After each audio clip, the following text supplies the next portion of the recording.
Andy, Todd, good evening. Hello. Beautiful day today, nice and hot. Nice and warm, yeah.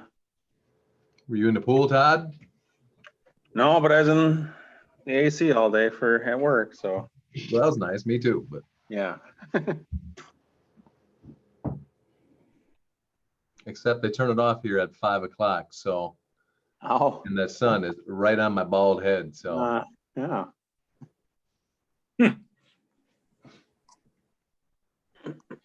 Did anyone say, did Brent contact anyone, let them know he was not coming? Haven't heard from him. I haven't heard from him.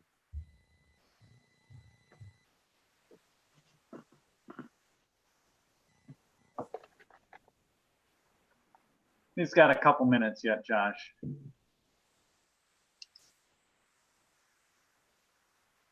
I have 6 o'clock right on the nose, Mike, and I Yeah. say, according to my computer anyway.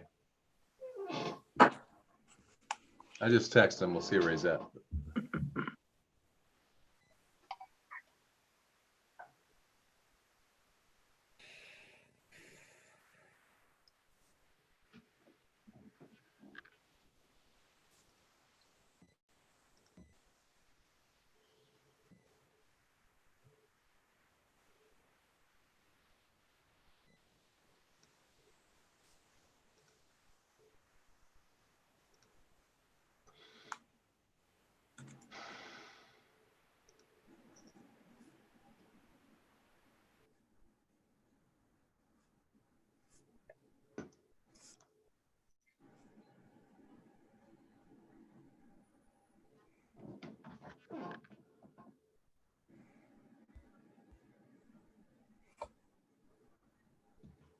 Hello, Katrina.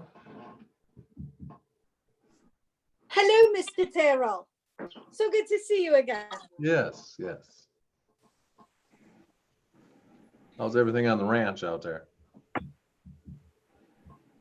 Bloody hot.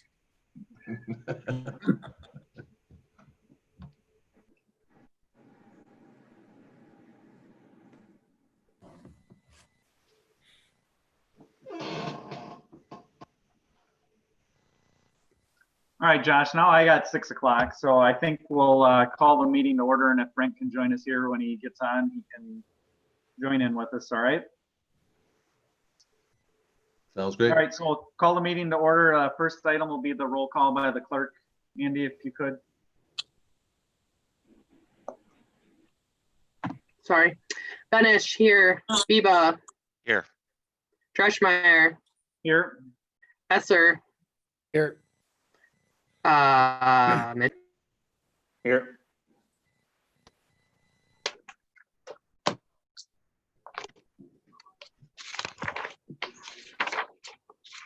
All right, thanks, Andy. I see we left the Pledge of Allegiance on here. We'll forego that one more meeting here and hopefully be back in person in August and can resume that. The next item then is posting of the meeting given to the public pursuant to Wisconsin statute 1984. So moved, Esser. I'll second, Mitchell. We have a motion by Esser and a second by Mitchell. Is there any discussion? Seeing none, all those in favor, please say aye. Aye. Aye. Hi. Motion passes. Next item then is the approval of the minutes, and you should have had these emailed to you, the June 10th and 24th regular meeting and special meeting.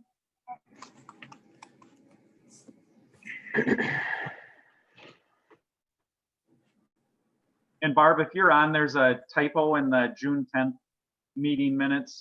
Miss Halverson's name is spelled wrong, if you want to check that. I will do that. Thanks.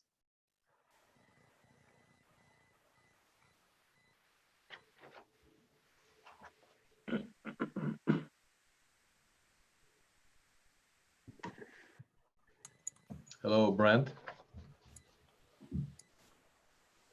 What's up? I made it. Attaboy. I looked them over earlier, so I'll make a motion to approve the minutes as presented with the minor spelling change. I'll second that. We have a motion by Mitchick and a second by Esser to approve the June 10th and 24th meeting minutes. Is there any discussion? Seeing none, all those in favor, please say aye. Aye. Opposed? Motion passes. On to approval of current expenses and vouchers payable.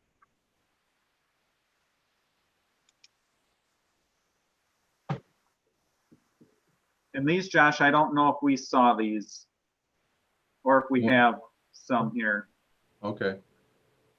I think they were just put on there yesterday, I think, in the late afternoon.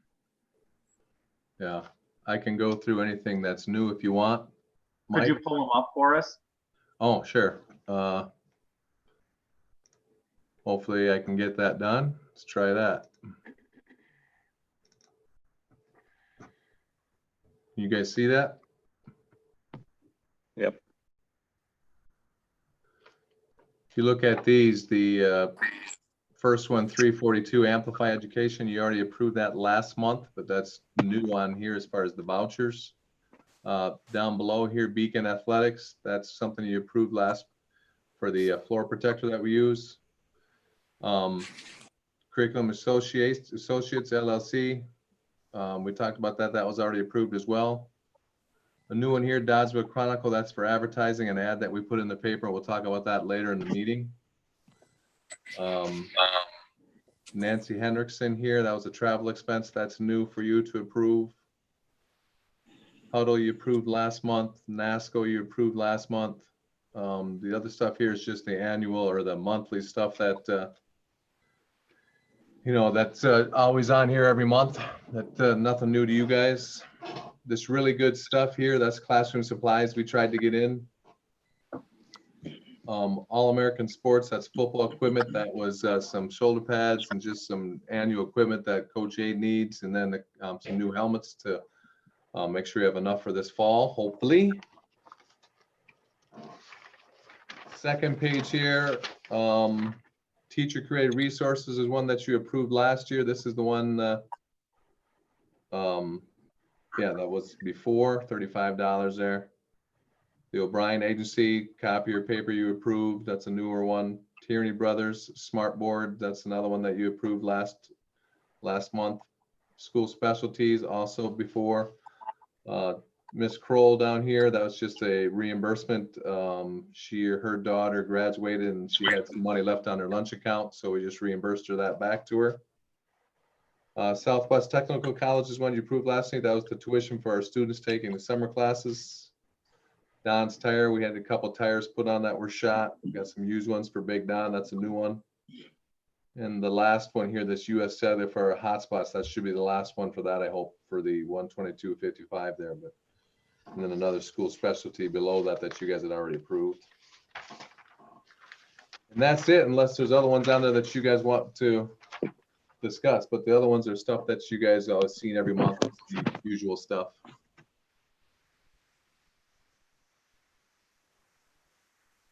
I'll make a motion to approve. This is Biba. Bennett.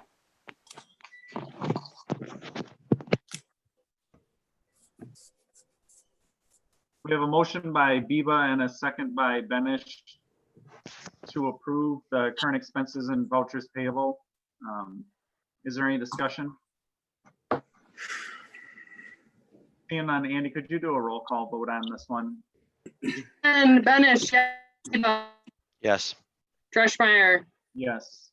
Drury, Yes. Esser, Yes. Mitchick, Yes. Schimick. Yes. Motion passes. Thank you. On to announcements and reports. Josh, if you want to go first. Sure. Some obviously things going on around the district here. Obviously, again, things are changing rapidly, but it seems like the more we learn, the more confused or the more information gets spun around and changed. But I'll give you what we're at so far. We do have our activity meeting scheduled for July 21st. What we're going to do with that is do that virtually. We're going to record the PowerPoint so parents can all watch that. And then we're going to try to do as much as we can electronically as far as signatures and things like that, so parents don't need to come in. There's really not much, as you guys saw when we, and we'll do that last edit tonight on the activity handbook. If you guys remember from last month, there was very little change other than that one thing that we'll talk about later tonight. But, you know, other than the couple of things with the COVID that we might have to do differently as far as the physicals and stuff that can be waived if they choose, we'll make sure parents know that. So obviously those that have kids, you know, over the years, only the newbies will be kind of new to it, but otherwise it's, you know, pretty routine. So hopefully there won't be a lot of questions, but we'll get those answered if there are. But that'll be 21st. July 24th is the date we set for graduation. So we're going to have that on a Friday night under the lights on Tyler Field. Coach Jay's going to set the stage up. We'll set the bleachers up around it. And then right now, pending the Iowa County Crisis Management Team, their goal was to open up Iowa County and districts further by this Friday, and hopefully that still continues. If that's the case, we can have 100 people outside. Right now it's not there though, so let's hope that that happens. So if that's the case, then we can give each of our graduates 4 tickets other than them, and we can have the graduation here on school grounds. So that's our goal. We'll have the parking lot there on the south side of the baseball field open for parents or grandparents, I should say, or relatives that want to come in, as long as they stay in their vehicles. We will open the school up for restrooms only. Other than that, then we'll give her a go, and hopefully, knock on wood, we can get them across the stage and hand them a diploma again. So any questions on graduation right now?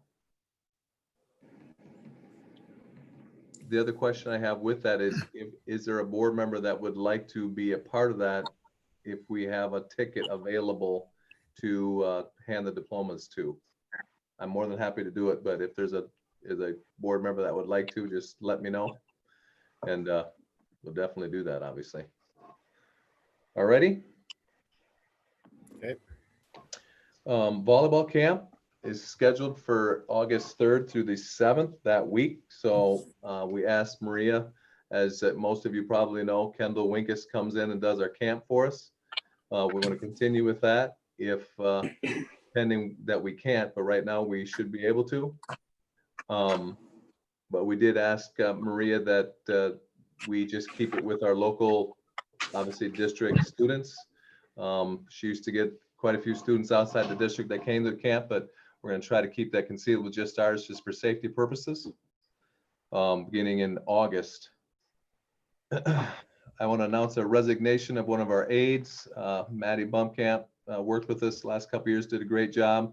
However, she stopped in last week, and she has a letter to the board and myself that she has decided she's moving to California with her boyfriend. So obviously that probably doesn't work well for an aide here. We could probably try to do something virtually, but I don't think it's going to work. So we're going to wish her well and thank her for her service here. But there's a fundraiser for the yearbook that I know our fundraisers aren't coming up till September, but we wanted to inform you of this one. Obviously, as you guys know, our yearbook class does door-to-door sales for the yearbook every year. That's going to be an issue since we're not going to have fundraisers or field trips, at least the first semester of school, depending on how things go. So because of that, she was wondering if it'd be a problem if she had a fundraiser for face masks or face coverings.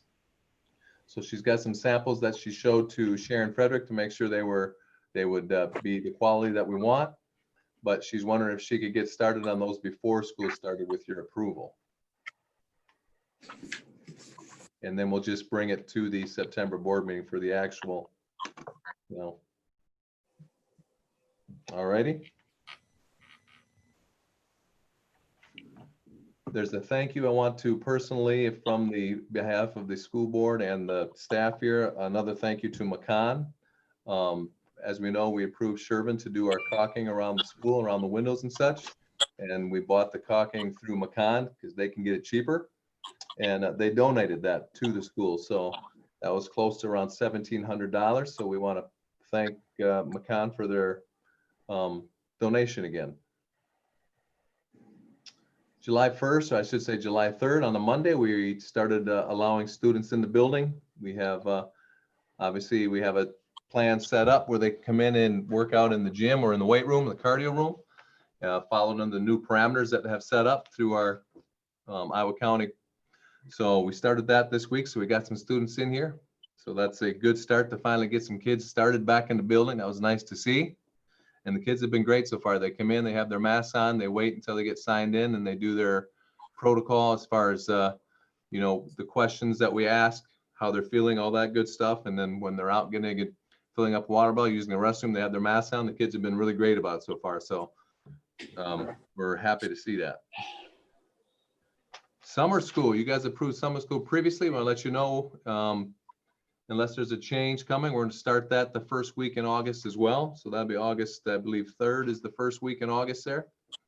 And we'll start our elementary summer school. We're going to go 8 to noon. And then we're going to have the students that come in. It will not be open for our new 4Kers coming in, but everyone 4K through 12 from last year, I'm sorry, 4K through 5 from last year will be able to come in. We already have the bus service paid for, if you remember from our contract with Warco. And they're going to go to their last year's teachers. As you know, we switched some teachers up as far as what they're teaching. So we're going to go to the last year's. They can kind of do a little closeout, do some remedial stuff, get them caught back up a little bit as much as we can in those 2 weeks. Obviously have as much fun as we can. It's going to be a great first little step to see how things go with our new plans and all those things. And for a week there, 2 weeks, we'll get those kids rolling again before school starts. So hopefully we'll see how many kids we can get in and get started and see what it looks like.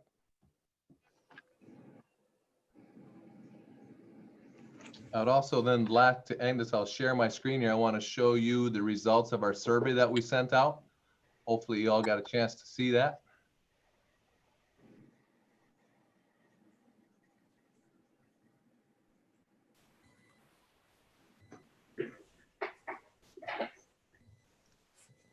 Can you all see this right here? Yep. Yes? Yep. Great. Yep. So as you, we had 163 people reply and fill out our survey. And we have 182 total families. So obviously this isn't all the families, but 163 people that fill this out. I think that's in my opinion, a very good representation for our survey. So I was very, very pleased to see how many people filled it out for us. But the first one is obviously the options. This is the high school will be comfortable coming back. We have almost 54% that said bring them back 4K through 12 every day, 24 or 23% the blended, and then about 19 people, 18% said distance learning. Then the rest was other. So if you look at about 1 in 5 would rather do a distance learning, about 1 in 4, you know, would rather do some form of blended that we talked about. And then the rest of them, we're looking at over 50% back in school every day. Some comments down below, but middle school is pretty close to the same as far as our percentages.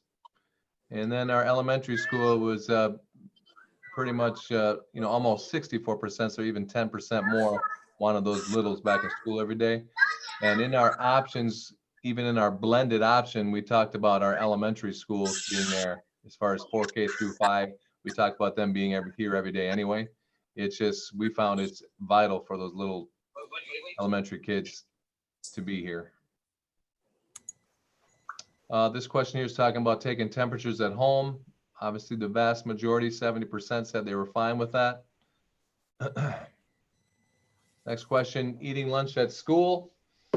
We're just under 60% said that they would be. About 17% said about no. I think that's pretty good. So we're looking at most of our kids eating school lunch here. So we'll have to have a plan for that, which we talked about several times.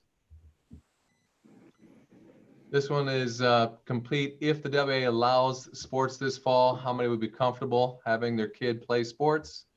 61, just over 61% said they would be.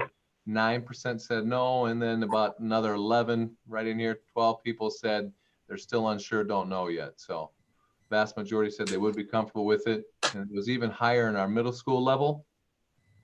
Obviously, that's not associated with the WA. That would be our decision as far as we have that or not. But we're looking at about 65.5% in our middle school.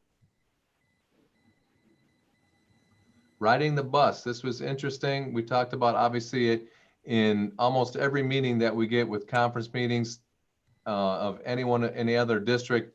Busing is a concern as far as spacing. So it looks like here 50% said they would not be riding the bus, and then 19 sometimes. So with that number of students that probably would not be, our spacing would get even, I think, easier to do. So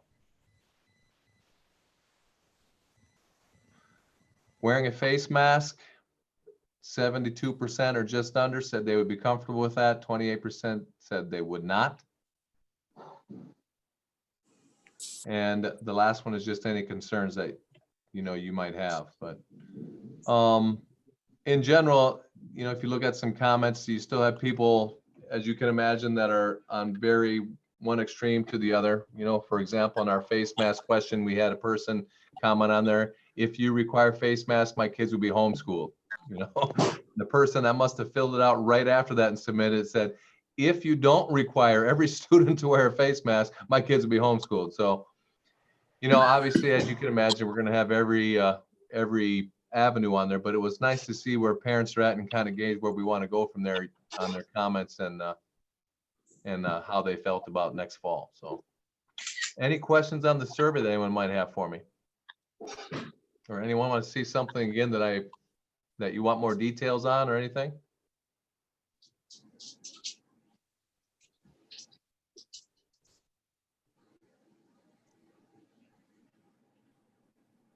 All right. The last thing I have is the WIA proposal that was talked about today. Mr. Bird, do you want me to discuss that now, or do you want me to wait till later on that?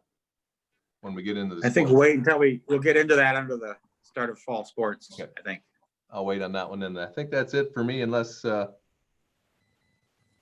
anyone has a question.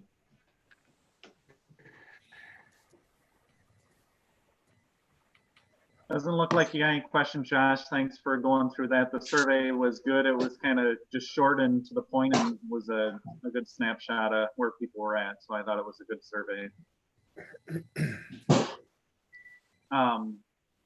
Bryce, then, do you want to go I'll just through have the a- administrator report? Yeah, I don't have a lot, but I'll weigh in on stuff later on. But the thing that came through a couple days ago was an increase in state aid. We'll have about 3.64%, or about 97,000 increase. And that really won't give us any more money to work with in the budget, but what it does, why it's valuable, is it offsets a tax increase.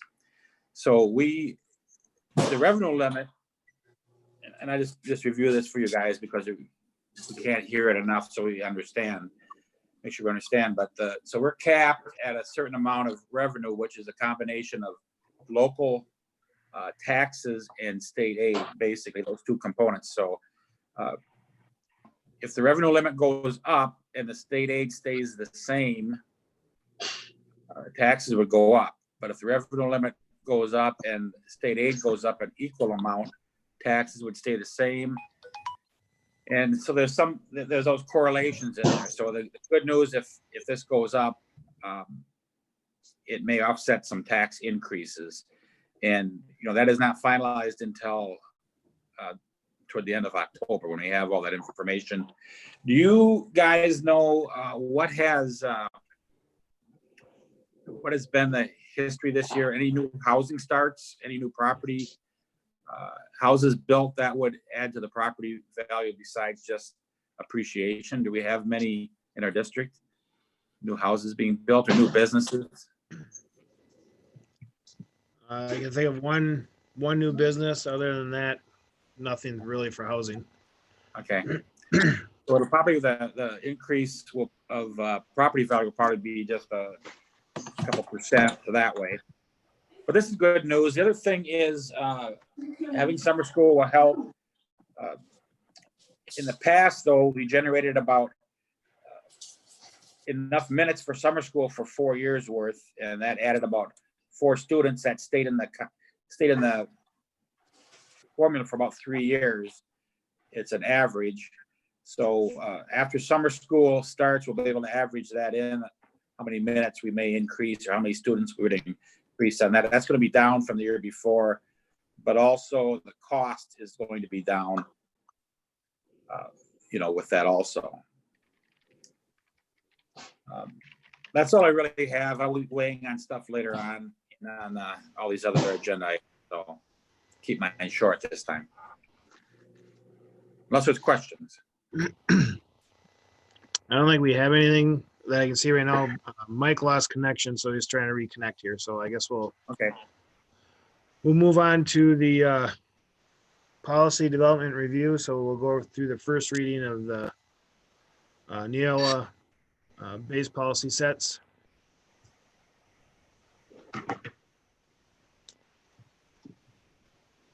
Do we have anything with those that we need to look through or approve? Well, are you familiar with, how that process, again, how that was done? Comfortable with the concept anyway, through Neola? And we use the same service in Riverdale, and it might have been for the last maybe 8 or 10 years. But Neola has its own attorneys. They're in a couple different states, maybe 9 states or more. But as the laws change, the attorneys are drafting policy drafts and templates that everybody can follow. The consultant, Steve Lavelle, was an administrator at Adams Friendship. He's been working with this Neola company for maybe 6 or 7 years. So that's all he does now, is focus on these policies, along with advice from Neola's attorneys. And Josh would have been in on that, but they go through the 9 different sections, and you have a choice of whether to keep some policies. You can you substitute your own policy language, or you can use the templates, and you can choose options in the template. So this is what the group did here. Josh, maybe you can take over who was part of that and how many meetings did you have? But this is the end product. But the main deal is, instead of reinventing the wheel, you are basically, the costs are spread out over many schools in Wisconsin for the cost of the attorney, cost of the consultant, and it's really a slick model. And then there's 2 updates a year as things change. And then one of the big things that's new is a lot of changes in Title I law, and it's hard to keep up with all of that.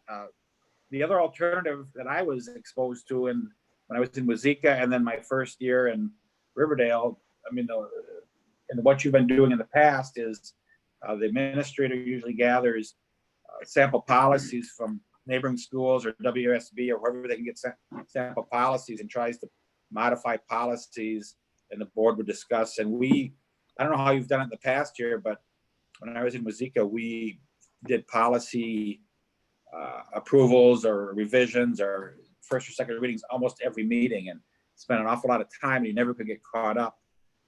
So this has just been a really efficient way, and a lot of schools are going to it, and it's a way to make sure you can be in compliance and have your people work on other things, since there's more and more stuff added. But Josh, you need anything to weigh in on any of that? Yeah, it's been a process here that obviously it was our goal to get these done before Ms. Henderson retired. However, as you know, with the bazillion things that happened with COVID, but we're through all the 9,000 now. We just have some edits to make. Steve is outstanding. He's been a superintendent in the district. He knows his stuff. So we sat down, and it's been a lot of work with Nancy, Linda, and Barb, more than I. I sat on obviously as well, but the vast majority of those 3 hammered it out. So it's really nice. And as Mr. Bird said, Title IX stuff is changing immensely right now. And the policy on just Title IX right now alone is a lot of pages of material. And everyone, and it's actually being being fought with some things by private businesses right now on different things. So just to have their knowledge to keep us updated, so we can be in the know, and then how Steve talks it through us, hey, this is what we recommend, this is what you guys have, we can do this, we can do that. I guess it's really nice. So I'm glad that we were able to do that.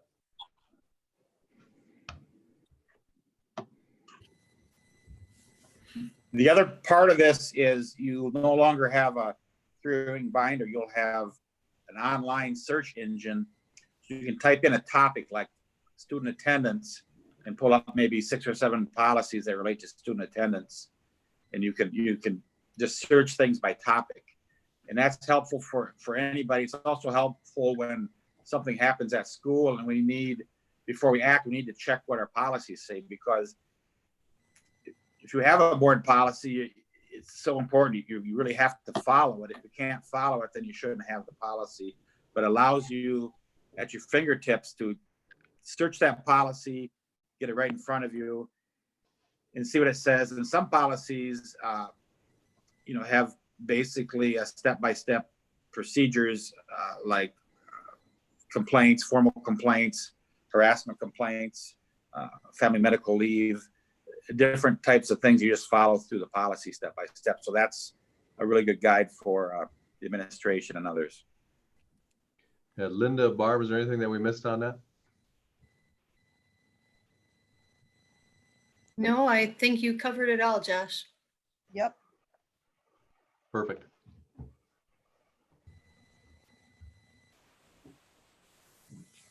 So Kenny, I take it we're through the administrator report and onto the policy development then. So we're looking for a motion to approve the first reading of those sections of the Neola policy. Correct. Yep. So I'll make a motion to approve the first reading of those Neola policies. I'll second it. All right, we have a motion by Esser and a second by Schimick to approve the first reading of all of the new Neola policies. Is there any discussion? Seeing none, Andy, could you do a roll call vote?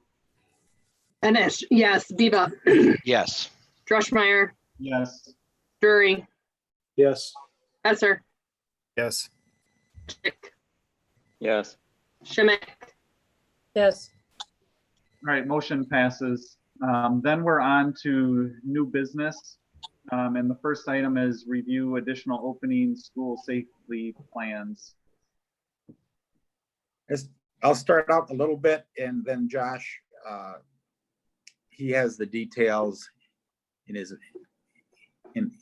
embedded in his mind. He's been working a lot on this. So I just want to say just a couple things. First of all, whatever we start out with, whatever we choose to do, that's likely to change. Very likely that whatever we start out with, things will be added to, things may change. There's always, as we get kids in school, there may be situations where we have to go virtual for a while. So you keep all those things in mind, but we want to do what's best for kids. We want to balance out the risk. There's risks. There's always risks in school, even before this pandemic, and we put things in place to control the risk. We can lower the risk by following guidelines, and we can never make it completely safe. And but when we talk about kids learning and their emotional and mental needs, it's really good to get them in front of a teacher, get them in front of their peers. There's ways you can do it that is takes away some of the risk and some of the risk of getting this infection, but it's not going to be completely risk-free. And when you guys, it'll be a time when you guys can share your opinions on things, but we will be putting together, narrowing down more and more details of a plan. And then when we get that done, the plan's liable to change. So just so you know. Josh, if you can go through what we're considering and the main details, what we're going to ask for approval tonight. Yeah, we're going to recommend that we bring everybody back 5 days a week. We, after looking at the class sizes and spacing out our rooms, We feel that we can do that, keep our safety as far as distance, social distance there. We talked about previously that there's an increase in depression and anxiety with students that's up over 40 to 50% now because of the social interactions that kids are not able to have. That's, as you can all can imagine, is vitally important to them. So we feel that we can do that and then put in all our safety measures within practicality, right? We have a plan right now, and again, this might change, but we open the school at 7:45. Students can come into the classroom, and we're talking the older kids, and they go to their classroom with their classroom teacher. We're recommending that they mask up on the way to school, on the way out of school, and in the hallways between classes. Our elementary, our lower, and all of our elementary, within their classroom, obviously they'll stay there for the majority of the day. We'll have recesses spaced out, lunches spaced out as much as we can. Music teacher, for example, will come to the classroom. Art teacher will come to the classroom. Phy-Ed, we think we can space them out in the gym. I know we can space them out enough in the gym. The question would be the equipment that we use or can't use without wiping that down. So we need to be safe there. And then rotating on the recess as far as where kids are at. So we'll space that out as best we can. Lockers will have spaced out. We're looking at having kids just have a backpack with them so they don't have to go to the locker. We'll let them go to the locker before school and then at lunchtime and then at the end of the day, obviously. So if they carry their stuff with them, there's less time in the hallways. Staggering the bell schedule as far as adhering to an hour, but the schedule right now is something that's probably going to change. I know later on we're looking at handbooks and we have the schedule in there as it was previously, but that's something that might change. We're looking at specifically the middle school, maybe more of a block schedule where kids won't have the same class every day, but they'll have it longer for that day to keep movement in the hallways less. Obviously, we talked about masks when we recommend kids wearing them. And just like the survey said, some kids are going to probably, no way, I'm not wearing it. And some kids would think that, parents as far as want the kids to have it all the time. Obviously, totally up to the parent. I don't think we can, we can try to enforce that, but that's something that's really tough to do. It's kind of, if they feel comfortable. We're not asking them to wear masks all the time. Obviously, in their classrooms when they're set and we got them spaced out 6 feet apart, in our social distances, and they're all facing the same way. We're asking them they can take their masks off, but passing in the hallways, using the restrooms, we have to be careful with that. Obviously, one kid out at a time, then back in their classroom. We're going to have the doors open on the restrooms. You still can't see in them, so people can still use them without having to touch the doors. We'll have the water fountains closed off for everything except the kids' water bottles they can fill up without touching the water fountain. Obviously, Cardinal Club is not going to be an option before or after school this year, at least the first semester for sure, until we find out more about what we can do with the virus. So with that, I'll open it up. I'm sure you probably have some questions about some other things. Hopefully I can answer them.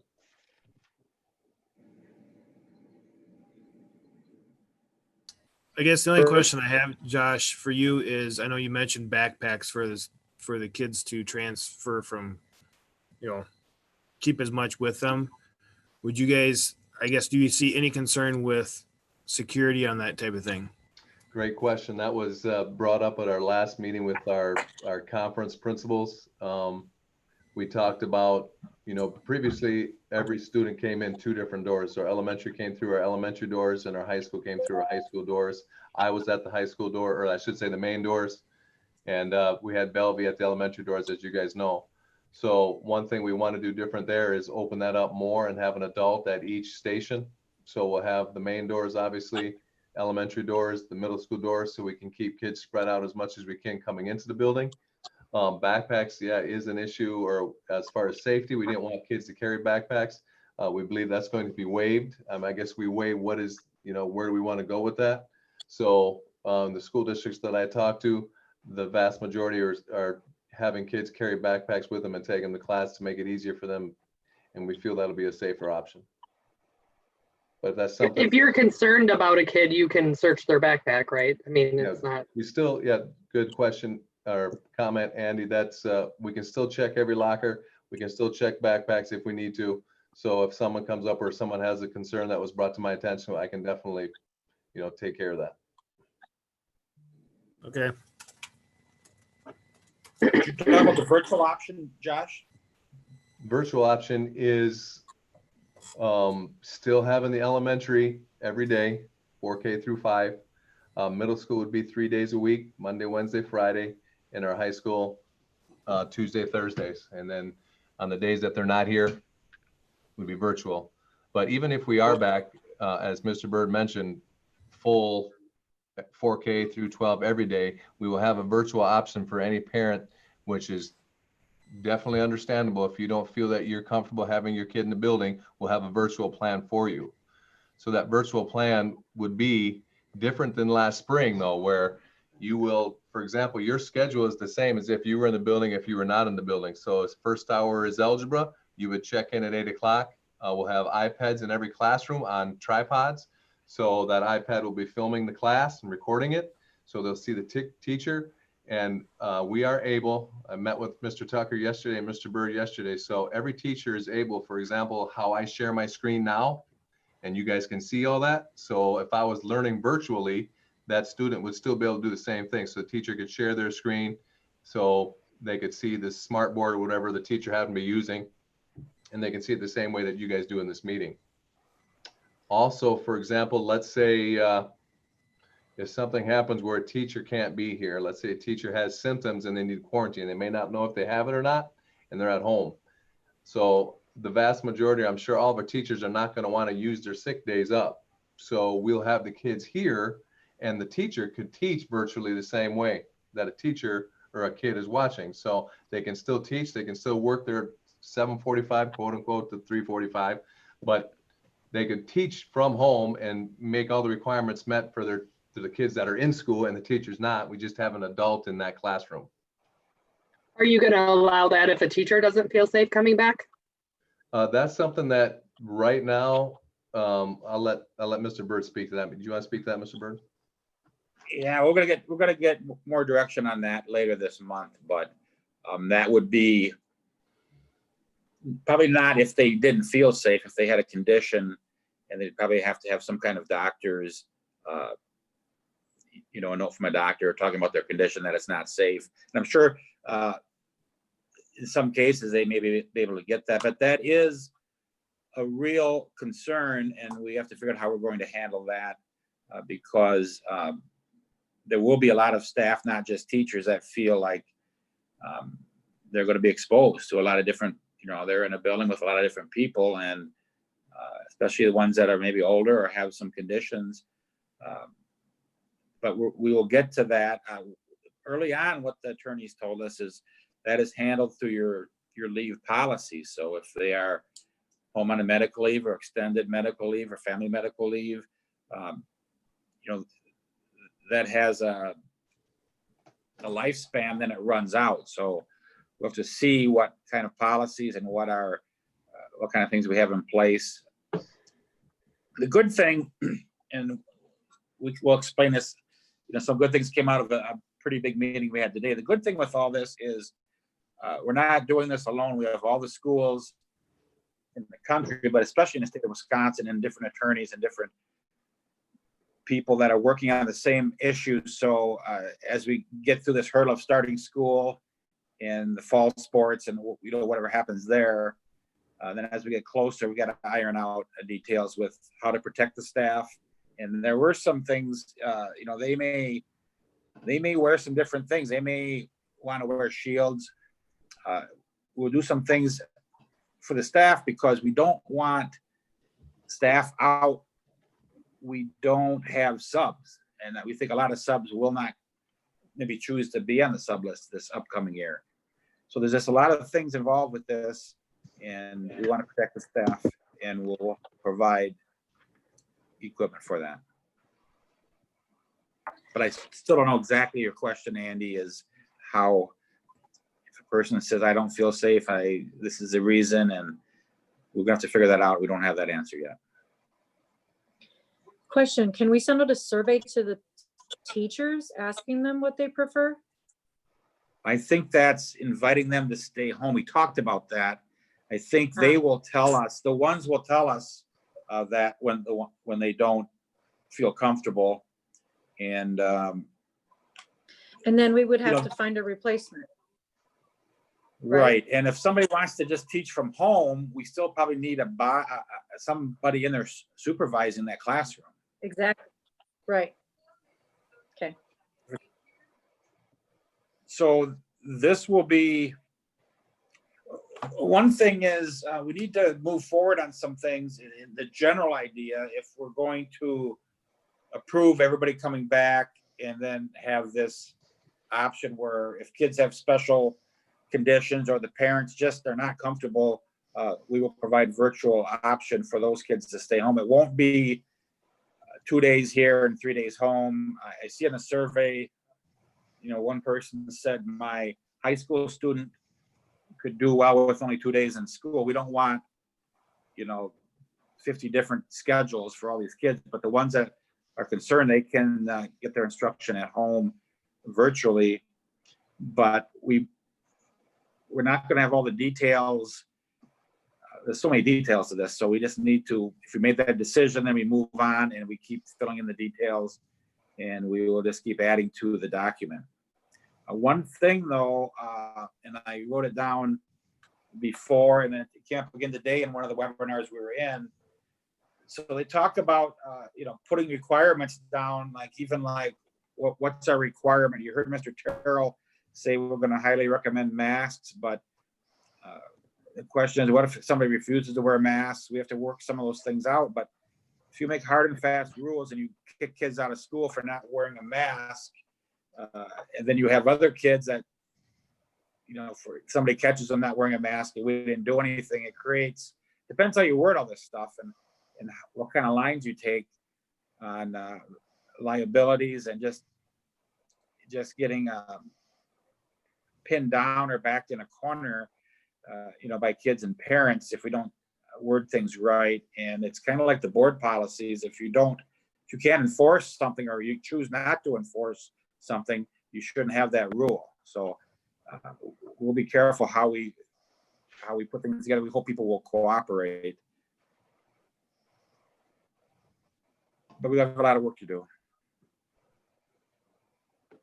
Bryce, I think you answered my main question, and obviously this is a moving target, but we're communicating with, obviously you guys communicating with, you just basically said all the schools in the state, and we're, everybody, I guess you're kind of reassuring us everybody's kind of in the same position. We're not on an island trying to, as a board, going out making this, we make decisions tonight.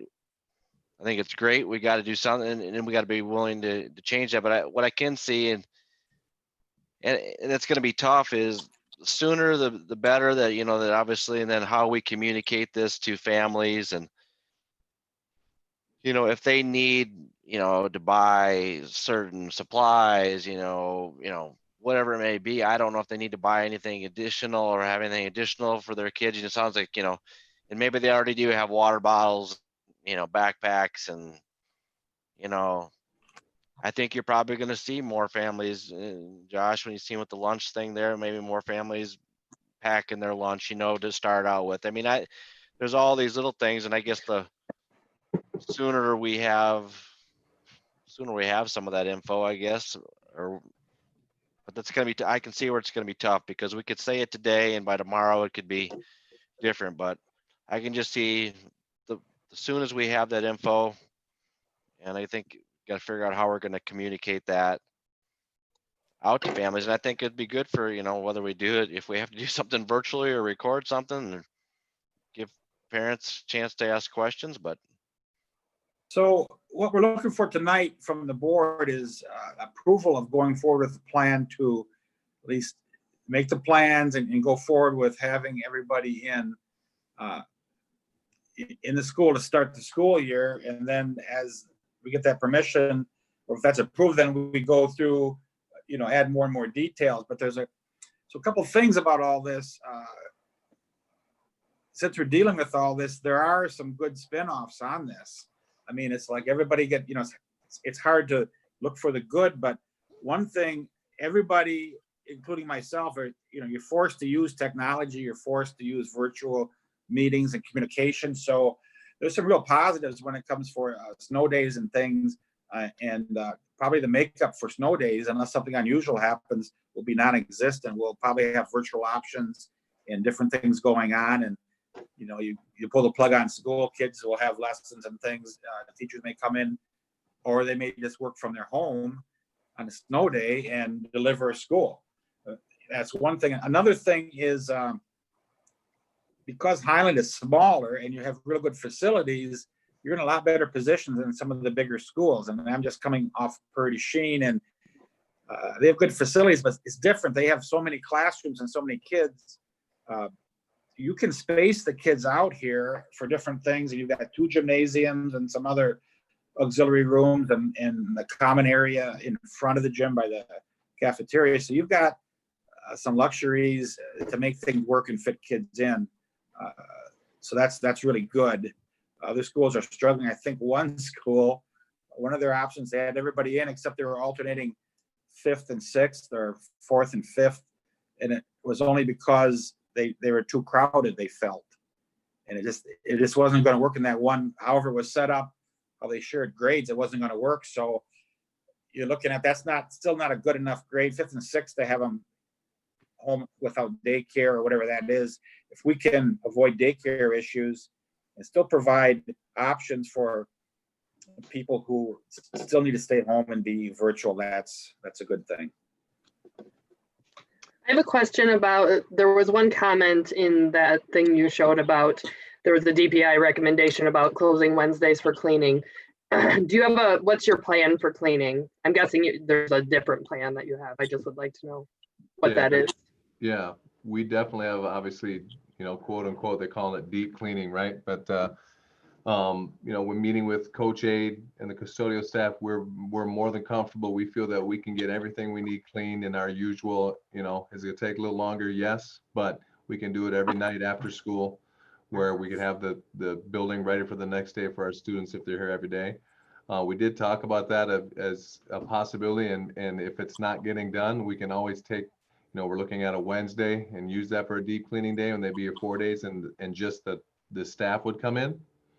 So kind of like the same as a snow day, from now on, we're looking at that, and we're going to ask staff to practice that, virtual when kids are here. So for example, we might say, okay, this Thursday is going to be a virtual day, even though kids are in the building, and you're going to practice, they're going to have their Chromebooks, and you're going to teach your class with kids in front of you virtually, just so we stay in tune with that. Because if a snow day comes forward, or if we have to start letting kids out for a deep cleaning, for example, well, here's an example for you.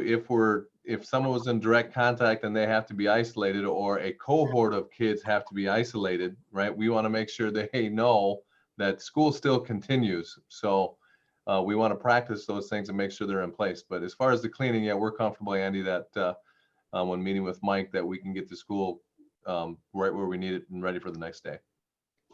Do we order some special machines for disinfecting? We did, yes. It's not in yet though, but we do have a machine ordered for disinfecting that's going to make it a lot quicker for us. Right. That's something extra that we didn't have last year that will help. Right. And I don't know how much, on a side note, I don't know how much I explained about lunches. We do, when we calculated our lunch tables and how many kids we could keep at each table and still keep them social distance, we can get 88 kids in our lunchroom right now, keep them social distance, and fit them all in the commons. So we might have to add maybe one extra lunch, but I think we can make that work pretty smoothly and still have kids come down and be able to eat at lunch, keep them spaced out, and be safe that way too. So I was pretty pleased that we can do that. And in the high school, our biggest class, when looking at the schedule that we put together, is 22. So I sent the email out to our middle and our high school staff that I sent out to elementary about a month ago when we did, because Mike started this cleaning and waxing the elementary. But we take all the stuff out and not everything goes back in. So some staff had some other things in the back rooms, like some chairs or some couches or something. Those things will have to be taken out. And if it's a personal thing, they'll have to take it home with them. But taking those things out, we're able to space out chairs enough. So our biggest classes of 22 in the high school right now in one section, we can fit them in there and still have the teacher in there. And with some things, we can still keep shelves in their books, things like that. But for the most part, it'll be a little emptier as far as other stuff in the room so we have enough room for, we don't have to split up sections of kids. What are specials going to look like in middle school and high school? Specials? Yeah, band, choir. Right. Their band and choir is one that was talked at length today that did not have an answer. Some schools are just going to do individual lessons. And that's all they're going to be able to get done, at least right now, until something comes forward, hopefully with the vaccine, something like that. Ag classes, for example, if an ag class is in the classroom, we should be all right, like ag business or the things you can do in the classroom. But shop classes, depending on how many students, we should be all right as long as we clean afterwards. But band and choir is the big ones right now that no one really has an answer for the whole group instruction. We talked about possibly doing just sections, like for example, we can space them out enough if we just have the woodwinds, or space them out if we just had the brass instruments and then percussion. But as far as concerts, obviously that's not an option right now. Any large group stuff, I think Miss Straka last year had around 55 in her band, and I think it's at least that this year. So that's one we just don't have an answer for yet. No one does that I've talked to, and I've talked to a ton of people. So what would that look like for like credits, or like, you know, would they just have a study hall when their group wasn't going? Right, we either have to put them in a different class for now and then set up an individual and give them, you know, if they can get the individual lessons, just give them credit because they're doing the individual lessons. But otherwise, they'd have to find a different class right now. But I'm hoping by the time school starts, we'll have a better plan for that. If we can, I don't know, there's no one that's recommended doing it that we've talked to, just because you can imagine with the spit valves and the amount of air that they're blowing out. Choir's even worse than band, they tell me, as far as, you know, what do they call it? The particles that are leaving people's mouths when they sing. So are you going to let little kids sing in their classrooms? Well, it's not going to be this great question. So we talked about that today too. So basically, you know, music appreciation or music class in the elementary is not just singing. So we're going to do other activities. Maybe, you know, it'd be other, you know, there's instruments or something they can, you know, it's more of just learning about music. It's what it's going to be for right now until we hopefully, like I said, we're all hoping that by start of the year we have a better or something where we can do more. So right now that's kind of where it's at. What I would say though is with several classes, they'll have to be they'll be taught differently. The teacher has to be innovative. I mean, even like physical education, just to be so many different things. And when you need the credit because it's part of your high school to graduate, I mean, there'll have to be something put together for a student to complete enough things, and it might not be as many hands-on or participating with groups. It might be more alternative type lessons or something that would qualify, but it'll be different than it is now for these classes. But the idea that it's just an oddity in that we're going through, and hopefully that we get, you know, we all hope that this will level out in the winter or early spring or something, and next year we won't be doing the same things, but there'll be things that will be taught differently in these classes. That's all we can say right now and fill them in. But there is, again, to bring up another concern. One concern, it's always with learning of the students, but you get in high school and you're on a plan to graduate in 4 years and you want to earn credits, we'll have to make sure that there's modifications made so students can still earn their credits. I mean, it's not like if band and choir or some of these classes were earning credits and people are going to take them, I don't think they can have just a study because they'll need that credit. And so there'll have to be some other thing take their place, or figure out how they can get a band or choir credit. And we talked about, I mean, I talked to Ms. Straka, and I have her, you know, she's got a network of band teachers from all around the conference that she talks to. Miss Lichty, the same thing. And, you know, at first it may have to look more like a music appreciation class. She's more than comfortable teaching that. So But even then, we can't, we won't be able to have 55 kids in the room at the same time. So we still have to have a plan for splitting them up, at least in part, to make sure we get our distance right. So, and we can do stuff outside too. So if they're outside, we can spread them out, you know, and spread them out enough where they could play, at least for a while, obviously depending on weather. But that's one option we're looking at that schools are talking about. Get them I think outside as that often as possible. But kids will need to know that because there may be some kids that won't take band if it's music appreciation, you know. And then Katrina just asked if they can do it virtually. Like, can they do those? oh yeah, great question. That was brought up too, that they're doing individual or virtual lessons where kids are playing and just recording it, and then they can get credit that way, or the teacher can be there and just watch them play and listen, obviously virtually like we're doing now. And you know, that was also talked about, that we mentioned, you know, coming up with something that way where kids have their instruments at home and they play and recorded it, or during that band session we do something virtually somehow. But that is an option that we have on the table. Great question. My other question was also, is school set to start on August 25th as it was originally prior to the coronavirus hitting? Is that currently the date yeah. we're talking about here? Because Yep, that everybody hasn't keeps changed saying when we start, but nobody's dropping the date. So just was Oh, curious. The August date 25th is our- is, Correct. okay, August just wanted to 25th. confirm. Thank you. Betcha. Other Also, questions? you guys didn't say lunch will be served as usual, like that we can just go forward with serving lunch as usual, right? Lunches will be right now, like I said, we can get 88 in there, so we can do it. We might have to just extend another lunch period, for example. But I mean, like serving of the lunch, everybody can eat hot lunch. Yep. Okay. Yep. There's still a meeting that Linda and Sharon Wolf are going to, because, for example, if we have, you know, however many we have virtually, what's that mean for school lunch for them? So do we have to deliver that to them? Are they coming up to school to get it? Is that a grab? You know, so we can do it. However, we just have to figure out a plan as far as if that has to be delivered to their house. So then obviously we'll have to come up with a plan to get it to them, but they haven't told us yet. Breakfast is another thing. If we look at our usual average people that eat breakfast, we can spread them out easily in the commons. However, there's not going to be a lot of time because we're not letting kids, you know, as far as keeping kids in or when we open the doors to let kids in. So other questions?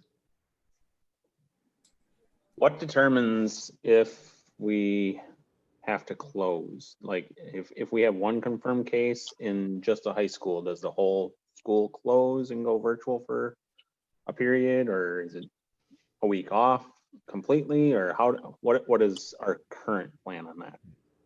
Well, what they shared with us today is that let's say we have a kid that gets confirmed, let's say it is a high school kid. So we would report that to Iowa County Crisis Management System, and they would meet with us, and then they along with us would do what they call tracking. So they find out where it's at, how that person as best they can was exposed, and depending on where that kid was would determine whether we'd have to shut down immediately or wait till we get results on this student to see. So it could be, Todd, it could be as little as just that student, or it could be as large as, you know, if it was a band class, and just as an example, 50 kids were in there and they were directly in line with this kid, it'd be more. So, you know, the protocols would change according to the trackings from what I understand. Am I right on that, Mr. Bird? Or? Yeah, I think so. But we'll be working with the health department. Yeah. Would we be shut down or just go virtually if we have a positive case? We would never shut down. We would always Okay. have the virtual option. So that's why, Okay. as I mentioned That's before. what I thought we Yeah. were all talking about, but I just wanted to be sure because we're using the word, yeah. Yeah, we shouldn't say shut down. We'll just say out of school learning, I guess we call it, or all virtual, but we would never have that option as far as, we were never ever told that we would be completely shut down. It would always be from in school to more virtual, or more virtual than we'd have previously. And you know, we're going to have our staff, you know, expect that will happen occasionally, some partial shutdowns or full shutdowns. I mean, those could be a lot of work, for additional work for the teaching staff and auxiliary staff, just to be prepared that at least if this does happen, we have to shut down for a period of time, that the learning can go on as best we can. And again, there is a big concern still about, keeping the staff healthy. So, I mean, we don't want too many of them missing either, because that's another hardship to cover things. But we will put together, as many protocols as we can think of to cover what we know now. And I'm sure things will morph and change as we get farther into it. But again, it's getting to the new normal. It's getting kids back in. Some kids don't have very good environments at home, and sometimes it's always not even reflection on the parents. If both parents have to work, I mean, there's a lot of considerations, and it's easier for some kids to stay home if one parent can be available. So the best thing for a lot of kids is to get back in the school, work with the teaching staff. And we know that increases some of the risk during that time. We also know that outside of school, there's all kinds of things going on that we don't control. It just seems like we can get them in, get them going, have a plan if people aren't comfortable with that. And then if there is an outbreak or there are exposures or things, then we'll just follow our protocol in the direction of the health department, county health. I have another question. What if you have a family that is first and they keep their kid home virtually and then things are going really well? Is it okay for them? Because I remember you saying at another meeting that you didn't want people going back and forth, which makes total sense. But, if they decide 4 weeks in, everything's fine, you'd let them come back? Well, if we're offering the no? If we're offering the virtual education, so if they're doing the virtual education through Highland, that's one thing. But another scenario is somebody, gets upset and they open enroll to a virtual school out of McFarland or someplace, and then we miss the student count. We don't want that. I guess when you open enroll and then come back part of the year, we prorate that money. But I mean, that's the other side of having a virtual option. And I think, Andy, that could happen once other people start it and there really aren't any issues. If that works out, or if the kid stays home, or a couple kids, and they don't like it, or for whatever reason it's not working out, I think that will happen, and we will bring them back in. It's just we don't want them changing up the schedule and just doing all that. It would be disruptive, but what you're saying is likely to happen. On both ways, actually. Each way is likely to happen. If someone, they're a relative or something that gets in, they just don't feel comfortable, or someone in school, they don't feel comfortable, they want to go virtual. It's just the bouncing back and forth that we can't have. But yeah, like day to day. Sure. Yeah. Okay. Yeah. Will you have a list? Sorry for all the questions, but you have a list, I'm guessing, of like all the things that you don't want kids. If my kid has a runny nose, I send him to school. If he has a sore throat, I send him to school. Will you have a list of all that stuff sent out, I'm guessing, so that people know? Yeah, we have a health check, it's called, the health checklist. So it has all the things that the Iowa County puts out that you want to check. Obviously temperature, all those things. So yeah, we'll have that. I knew temperature was one, but I didn't know if it was. Yeah, that's why having teachers record their lessons and have that record is going to be huge, because there's going to be kids out of the building more than we'd like, obviously. And that way they can still obviously get all the information they need.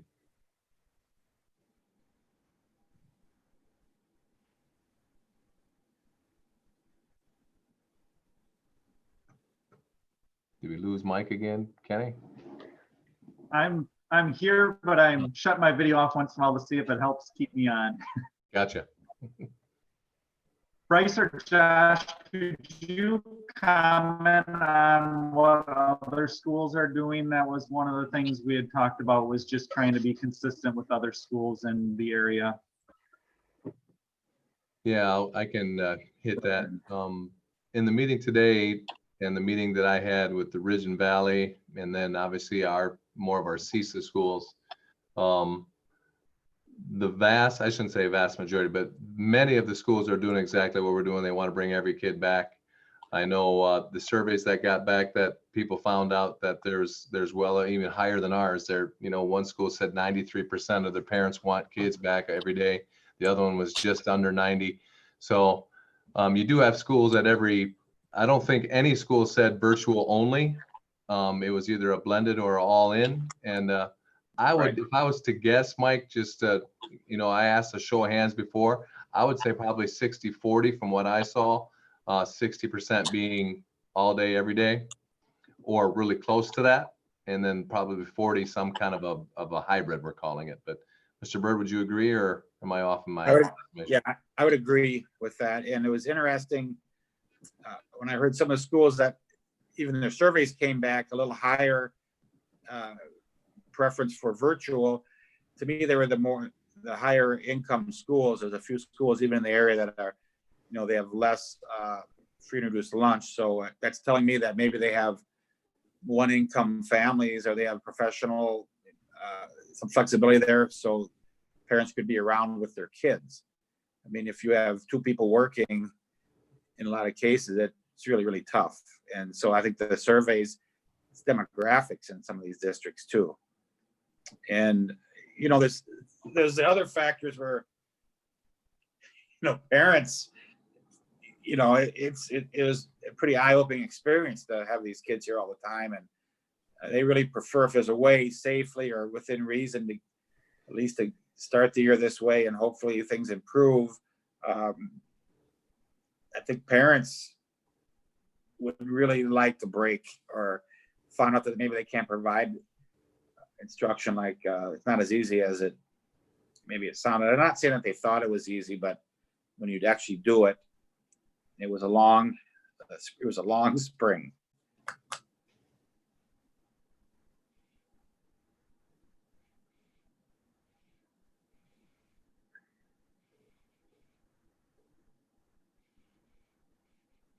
Just So let's waiting get back see to if school. there's any other.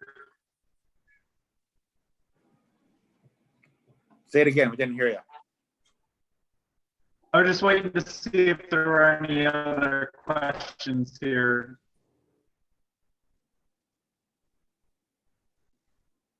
If not, do you want us to make a motion here then with your reopening plans? Yeah, to reopen, how would you say it, Josh? Reopen with, all students attending I would make a school. motion. Yeah, all students 4K through 12 here every day, with a virtual option for anyone that chooses, any family that chooses to. So if we approve this, will we have to approve if you change it, or do we make it that it's flexible? Yeah, good question, Andy. I don't know, Mike, if you want to put on the pending changes that may come forward that we don't know about yet. Would that make sense? Yeah, when we discussed this before with Nancy, I know we had talked about not having the board necessarily approve every step of the plan, just because if we do that, then you have to come back to us every time. So you can kind of keep getting our concurrence on moving forward with your plans, but not necessarily approving an exact plan. So I think we can make a motion to concur with your plan moving forward, realizing that may change. Okay. That sounds right, because it's all going to change. And what you're saying is, and we don't want to have to come back to the board every time you change a piece of that either. okay.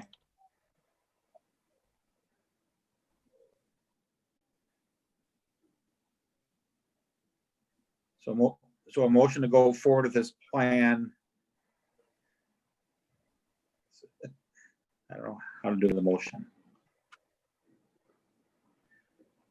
I think it's just to concur with your proceeding with the plan.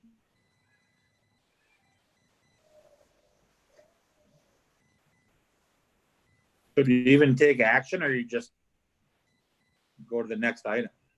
That's a good question. I think before Nancy was just looking for our concurrence on these items. Right.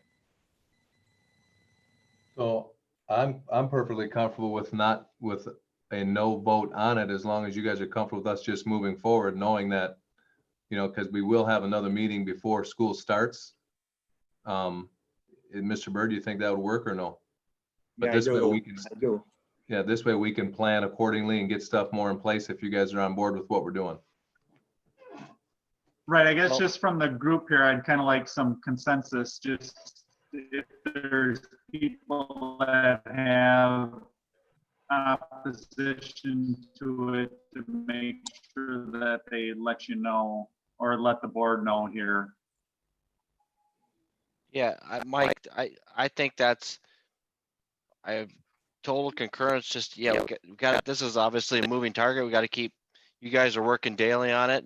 We got to have a plan. We got to get to a point where we can hopefully have something somewhat concrete that we can communicate to families.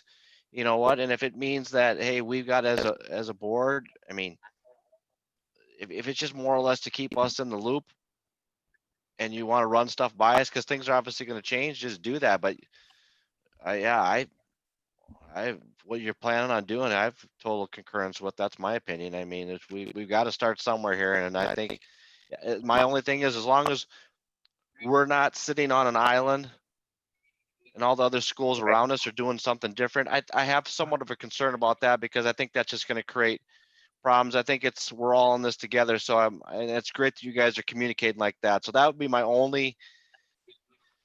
But you did say, Bryce, we are a different school. We are, we are set up a little bit different. That's our advantage too. But I do think that a lot of the schools around would be hopefully trying to do the same thing. So that's my only concern. Right. Well, they are, and there's formal meetings, and then there's, like, earlier in the week, Josh was in my office. We called 2 or 3 guys that I knew personally and just, chatted. Then we had the big meeting today, and yeah, they're doing some form of what we're doing, and they're trying to work. The goal is to get everybody in, or have options for the people that won't come in, exactly what we're doing, and it might take a little different form. And then there'll be, there's just different, you pick up a lot of different smaller details, and by sharing with everybody. So there'll be more and more sharing as we go forward. So anybody else have anything they'd like to share, or any more questions? Obviously we won't have all the details, answers to all the questions, but any other thing that maybe we're missing in our consideration of going in like this? I don't My see only anything. question is, moving forward after tonight, how soon will you be sharing this information with the community? Probably What your as soon plan, as we like, can- Probably as soon as we can get it all put together in some kind of a guidelines or documents to communicate it out. Wouldn't you say, Josh? Yeah, I would think However so. long that Yeah. takes. so I think people are just really, really anxious about wanting to know Yeah. what the plan is. Yeah, we can get it out soon, Andy. Like early next week or the end of this week. Really- But the one thing is, and I think you guys already said that, is I think it's great to get it out there, but I'm sure we have to be just straight up and honest with people. Put this, I think it's like a disclaimer on everything. This is today, not This might is- change tomorrow. people got to be smart enough to realize that, we've never been in this situation before, and especially for you guys, and even as a board, but even more for you guys to try to get this stuff figured out. But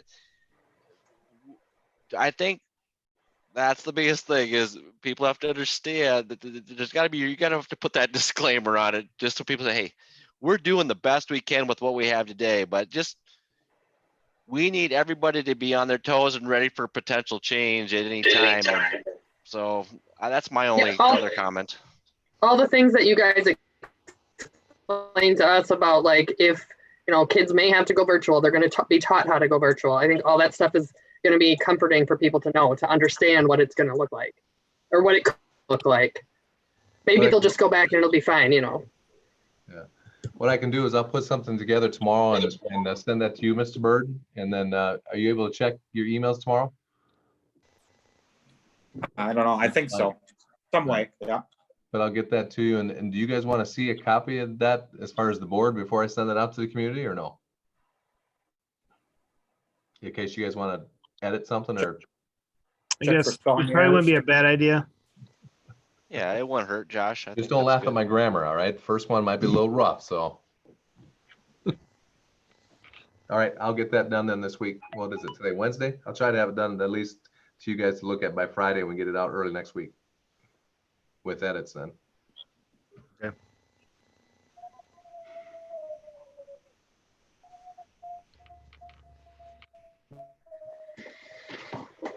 All right, that sounds good. Thanks, Josh, for going over that.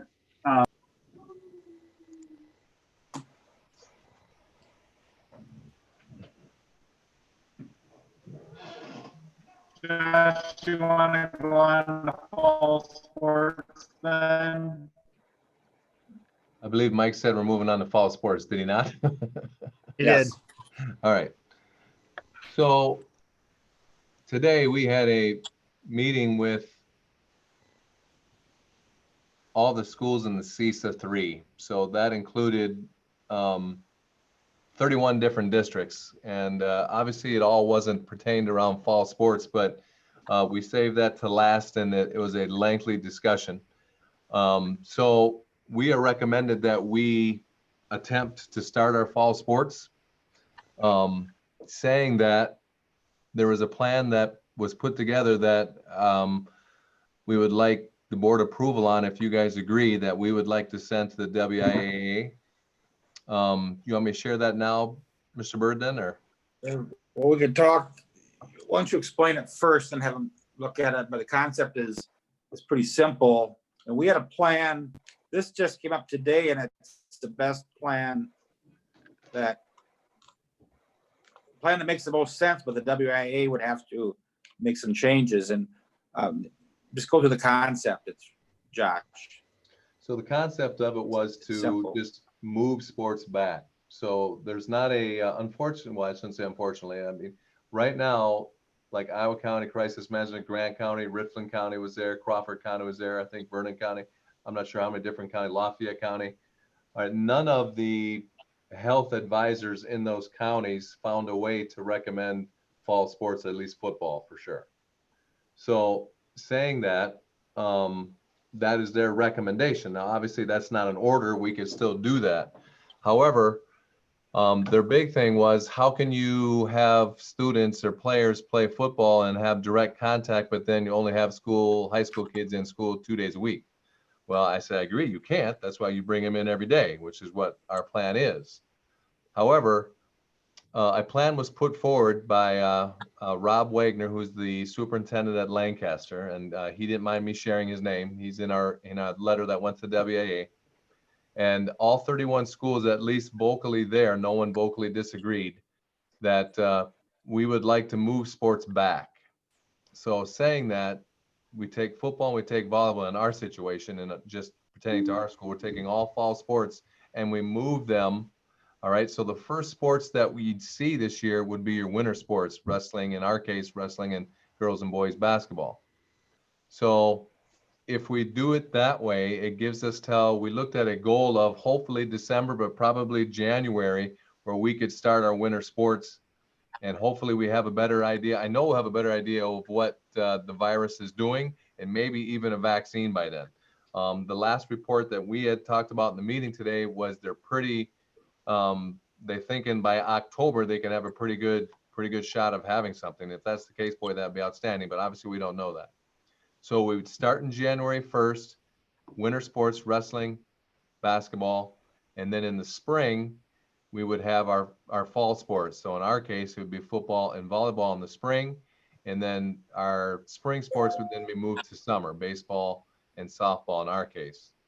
So that's the proposal. So there'd be nothing in the fall. So there would be Right. nothing in the fall as far as high school sports through the WA, right? So that gives us, Because the biggest thing right now that every district is doing, and we're no different than anyone else, is we're trying to figure out how we can get kids back in this building safely as best we can and as many as we can. But this overarching thing that's just riding everybody and everybody's beating their head against the wall about, because obviously football, and we're no different, it is a big thing for us. I mean, sports are a big thing in our community. It brings people, it's very important to our kids, and we don't want to see what happened to the girls and the boys in the spring happen again. If we do go forward with it, the reason we're still if this doesn't pass and they start football in the WIA, because the WIA is not saying they're shutting it down. The last we heard from the WIA is that if enough teams decide to play football or volleyball for that matter, they will have a tournament in the end. If enough teams go, they're not saying they're not going to. They brought up how important it is to do it because of the socio-emotional part of students that play those sports and keeping them active. But they will not say either way. So saying that, the schools that we met with today, there's a lot, most I will say, want to have some form of a sport, whether we can get one game in or we can get 5 or we can get a whole season in, who knows? They might shut us down before the season starts. They might have shut us down after one game, but if we got one game in, it's better than nothing, is what our thinking is. So we'd like to try it. I just don't think, my opinion now, I think we owe it to the kids to at least try to get them a season. So if this passes or if this gets to WA, and even if it doesn't, like Jamie Nutter's the head of CISA 3, even if we just did regional games here in our CISA, where we'd play only schools in our CISA 3 area, there's plenty of small schools where we could play football games or volleyball games with us alone and just have a regional thing, and then not be, not do a WAA thing if they shut it, or not having a tournament, for example. So that's where that left there at the end of the meeting. So we're hoping that gets pushed forward. Jamie's going to send I can share it. You want me to share the letter, Mr. Bird? Yeah, do you find the document, that draft letter at the bottom of the email that Rob Wagner put together? Yeah, can you guys see this here? This is a letter that was put together. Dave Anderson's the head, obviously, at WAA. It just talks about this is unprecedented time. And down below here, Rob Wagner is the one that came up with the idea of just moving things back and then having that sport, keeping winter sports where they're at, moving the fall sports to the spring, and then summer ball. So we would like to send this with our name on it to the WAA. If you guys approve it, we'll add your name to it. And then we have both our names on it if it's approved by you guys to move forward with it. Yeah, the board has that in their stuff too. So Linda she put it with the rest of the board. Yeah. Docs. So until today, we didn't think of this. We didn't have this idea. I know Jamie Nutter from CISA kept saying, wish we could just push back the fall sports until after September 1st, just to get everybody into school and then start the season. But this came up with a discussion, and this plan would make a lot of sense. And we start school. The question is whether WA would do anything, how fast they could move to act on this, because football would start less than 3 weeks. It'll be 2 weeks from Monday. I think it's August 3rd. Right, so, starts August 3rd. So you guys would have to, if you guys want to shut football down, we have to make unless you want to have a special meeting later, we can do that. But this is our last chance either way. And we're talking about football because volleyball starts 2 weeks later, the 17th. Yeah, we'd have a meeting before volleyball starts, so you could wait on that one. And so we don't know how fast WA would move, but you remember in the spring, they shut down the girls basketball tournament mid-tournament. Teams are en route and they shut it down. So they have moved fast before. This would be, if you read the full letter, part of the thing that makes sense is that organization has concerns about their own revenue and they need money to operate the organization. So if football, volleyball, things get shut down, they're not going to have state tournaments. They're not going to have revenue from all these things. So this plan, if it was implemented, would still allow things. It would go into the summer, but I think parents and athletes would much rather do that than have what's likely to happen in football. And it's what I would see too, a couple of games, 2 or 3 games at best. And I don't know how they would, just depends if your team was all eligible at the end of the season, not eligible, but not quarantined or whatever, I guess. Go ahead. No, I agree with, if there's a way to possibly get the kids a season, and if that means moving the fall sports back to spring and then, playing summer baseball and softball, I have no issue with that. So. Worth a try. Yeah, to me, it sounds like a better plan than no plan, so. We'd like the board to, if you could approve that, you'd support that, or to ask the WIA to make that move. We support that move, and we would use that letter and, make it our own people at the bottom. And then if that does, in the meantime, if that doesn't happen, again, we want to start football on August 3rd, and we would put different precautions in. And the thing that's a little different with sports is it is voluntary. So other classes and things, even the FIEDs and the choirs and things, people are in school. Those are, some are electives, but basically you're required to be in school. People who are really concerned would not have to have their student participate, but the ones that choose that, they would have an option at least. And it's a little bit different that way. The other side of that is, however, that you have people distancing in school, in the classrooms and in the hallways, and then you've got these teams head to head and piled up. And I mean, that's just the reality of it. So some people are going to be critical of that, saying that here again, sports gets, they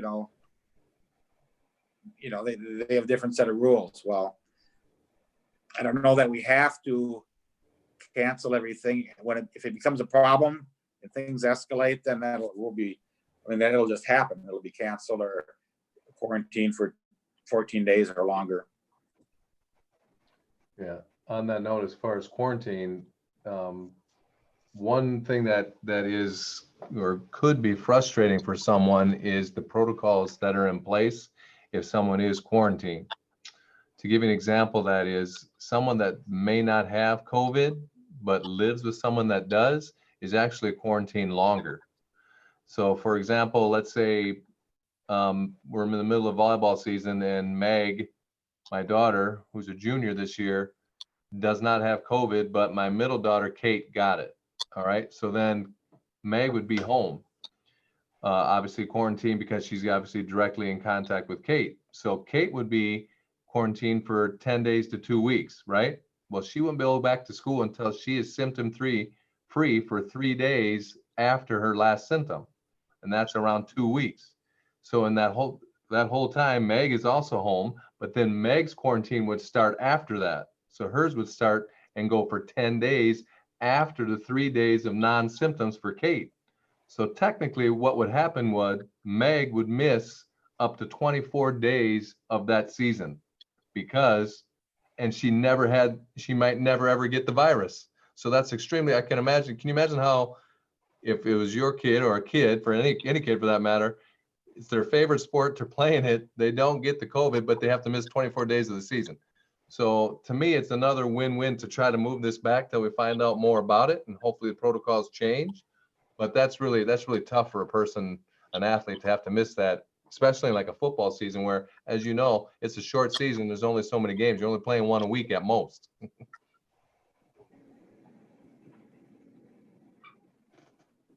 Have you talked, what's Coach Aid feel? What's his opinion?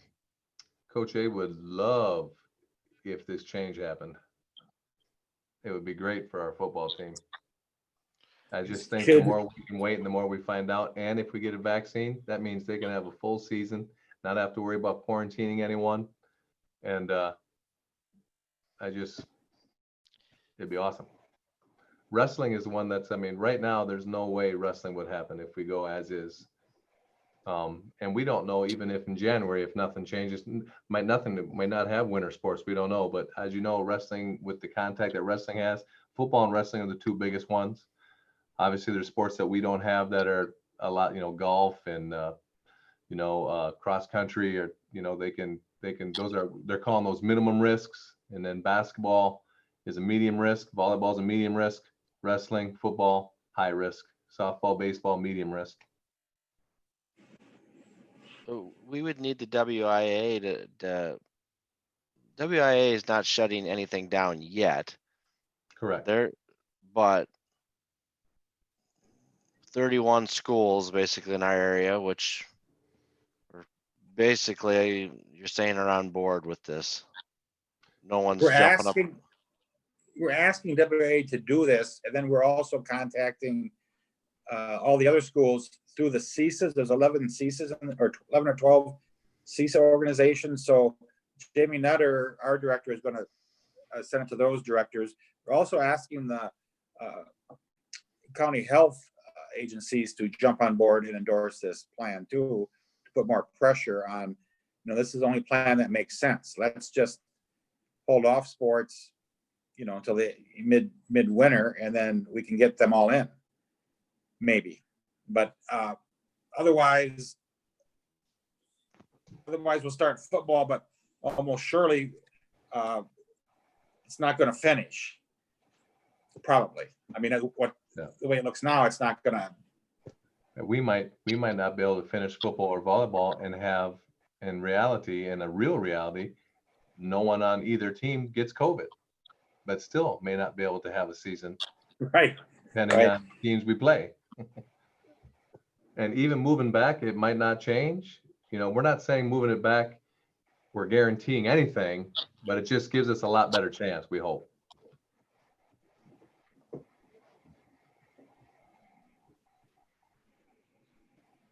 So do you just need us to say that we support it, or do we need to make a motion? What? I think we need to make a motion that you support the plan to move sports back to a January 1st start time, or whatever that would be, and the plan outlined, endorsed by CISA 3, or however we would say that. Yeah, I would go with the CISA 3 plan and not use January 1st in case, obviously doesn't happen exactly on that date, if you could. Sure. I'll make a motion to approve the CISA 3 plan for pushing sports back to start. Okay. Shimmick here, I second that motion. So we have a motion and a second to approve the CISA plan of moving sports back. And I just want to clarify this under the discussion that this is just endorsing the option of moving things back and the concept of it. But if the WIA doesn't agree to this and the other schools don't end up doing this, we would proceed with fall sports as originally planned, correct? That's correct. Stop messing with her. All right, is there any other discussion? Seeing none, all those in favor, Andy, could you do a roll call vote? Sure. Benish, yes. Biba. Yes. Dreschmeyer. Yes. Dury. Yes. Esser. Yes. Fitchick. Yes. Shimmick. He's having a party. Just stop messing with her. It's all good. Sorry. They're messing with the dog. I can't help it. God. I agree. All right, motion passes. So you guys can forward that letter on again. And again, that's just a recommendation to try getting some changes made. Correct. Yeah, just to clarify, so everyone's on the same page now. So right now, football will start August 3rd. And if this goes to WA and gets moved back, obviously we're on board, right? Correct. Yes, and that would be with the other schools around here doing the same. Correct. Yep.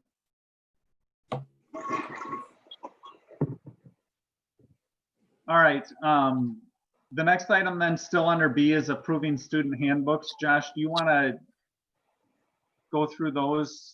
And I assume you got a document with changes from last year. Yeah. I'll just share my screen here and I'll go through the changes here quick.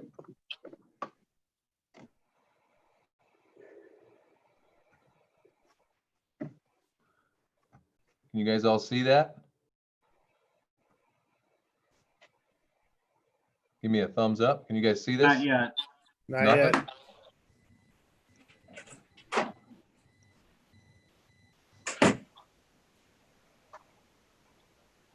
How Now about I do. now?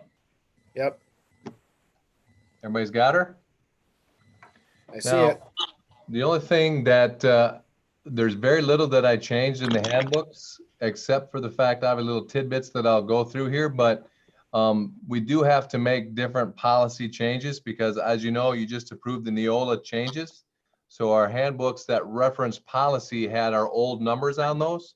So Barb and I have been working and just switching those over, but we have to make some edits on our 7,000s and our 9,000s yet. So then we can put those numbers in our new handbook. So this one does not have the new policy numbers in yet. So hopefully, Mike, if you're all right with that, we can approve that pending the policy number change. Is that all right? Sure. All right. Obviously, Ms. Halverson is expecting, so she is going to, we're going to have Ms. Weber take over for our sophomore advisor. Mr.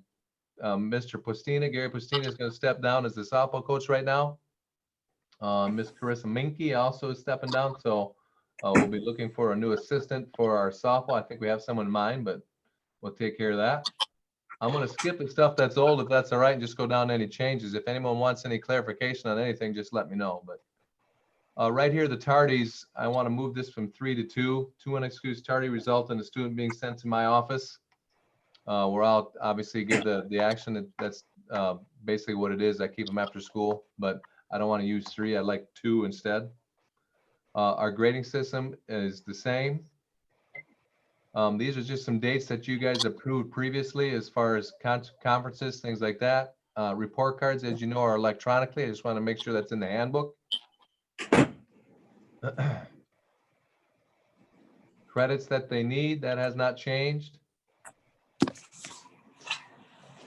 Student records, all these things. This is the stuff that we talked about that's going to have just a number on that. Harassment guidelines, it's not different than that. It's just going to have a different policy. Right here, you can see it, 4437, those things that we're talking about.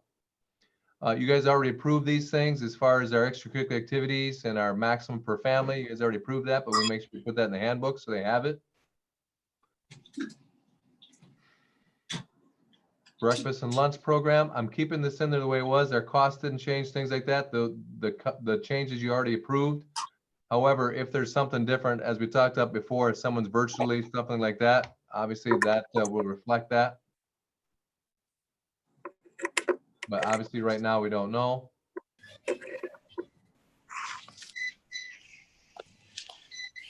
Here's those prices that we talked about that you guys approved previously. Make sure we put them in the handbooks as far as lunches, fees for books, things like that, band instruction, all those things.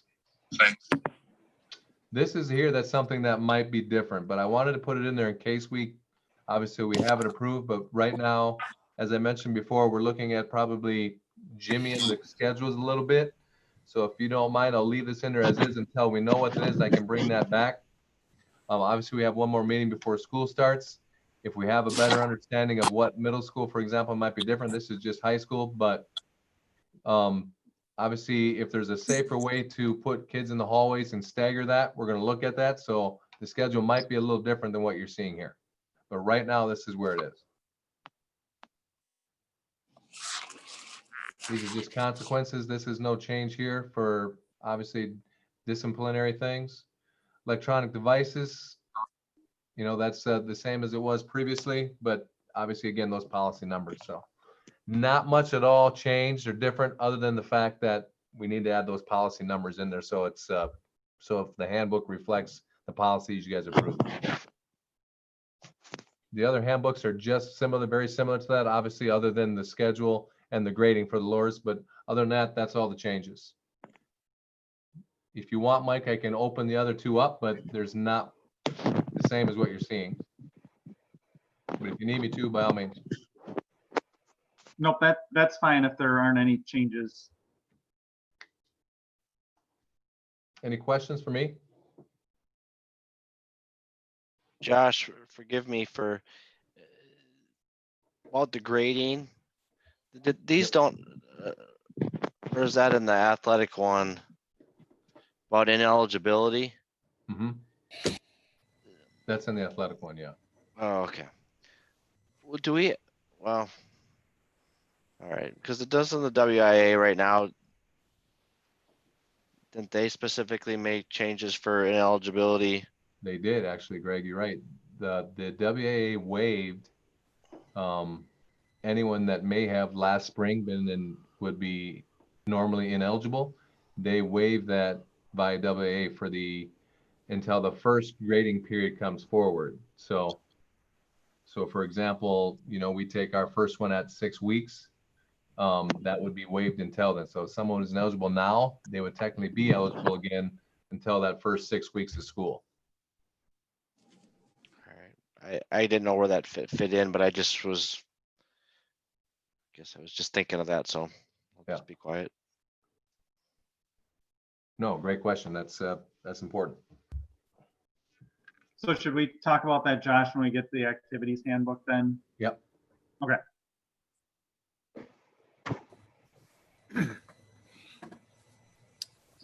Any I'll other make a questions motion. on the student? Sorry, Ken. I was just gonna make a motion to approve the changes that are noted for the student handbook. Second, I second Benish. that. Motion. All right, we have a motion by Esser and a second by Benish to approve the student handbooks for next year. Is there any further discussion? Seeing none, Andy, could you do a quick roll call vote? Benish, yes. Biba, Yes. Dreschmeyer, Yes. Dury, Yes. Esser, Yes. Mitchick, Yes. Schimick. Yes, All right, motion passes. Then on to the 2021 academic standards, Josh. Well, this was, I'll explain the history of this. That was a few years ago, that was a requirement, and every year, I think it's the first board meeting of the year. It has to be, that'd be your July meeting. You have to approve the education standards. So these are the same standards that were in place last year, and I have trouble. I can't find. They're in your documents, but I had a little trouble. I can't get mine up. And the educational standards, and there's also accountability standards and detailed out. Can you guys find those? I got too many choices here. I can't. Can you guys see Josh this? pulled them up for us. Yeah. Here's the declaration of the educational standards here. Any questions on this one? If not, Mike, It's not changed. It's the same as before. and then the accountability standards.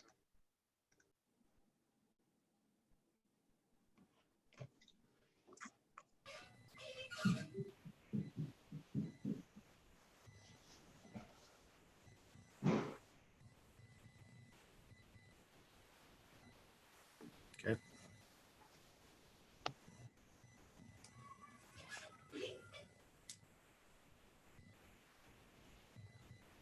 You just need approval to move forward, correct? Correct. Correct. All right, I'll make a motion to approve the accountability and declaration standards. I'll second. Mrs. Minchick.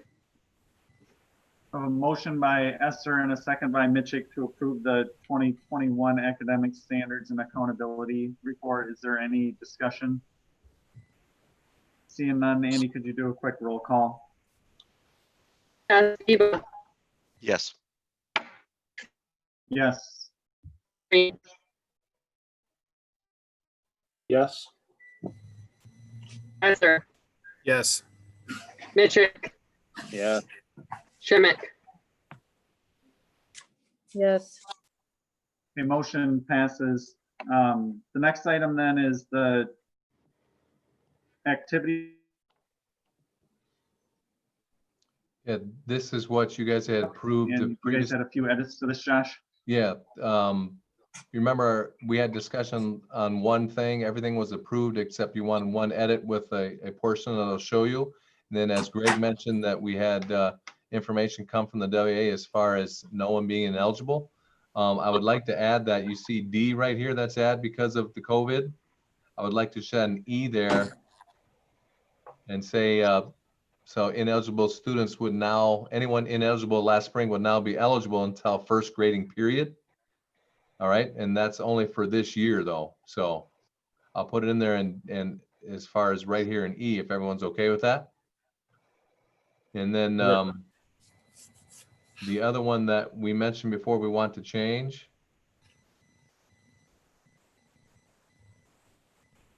is right here. This is what we talked about. I think the question came up was, what if a student athlete wanted to come in and talk to the coach about how they're playing? And we wanted to make sure, our concern was parents doing that, but we wanted to make sure students felt comfortable doing that. So instead of saying issues not appropriate to discuss with coaches, I want to take that out and just add communication with coaches. And I'd like to cross out these things highlighted in yellow here and add this paragraph below. And I think hopefully if you guys approve, we should be good. So student athletes are encouraged to reach out and communicate with coaches when concerns arise. Communication will focus on self-improvement and topics that support the growth of the entire team. Coaches will refrain from discussing topics that do not directly impact the student athlete involved, such as but not limited to the playing time of others or play calling. Coaches will work tirelessly to keep the communication positive.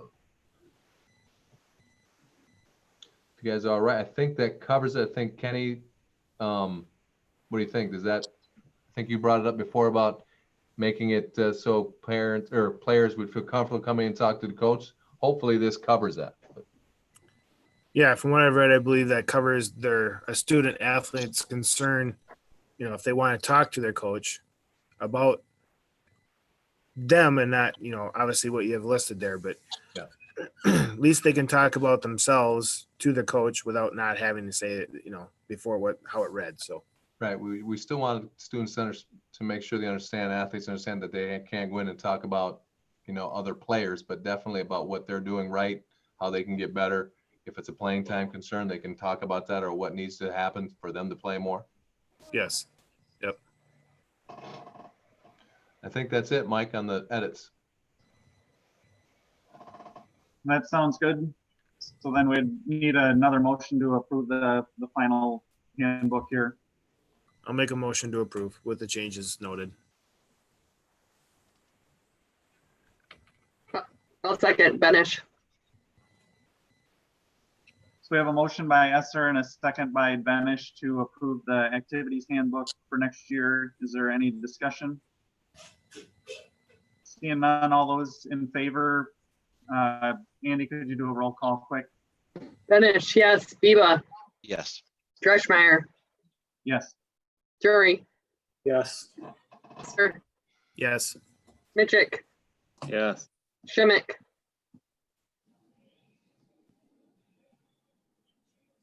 Yes.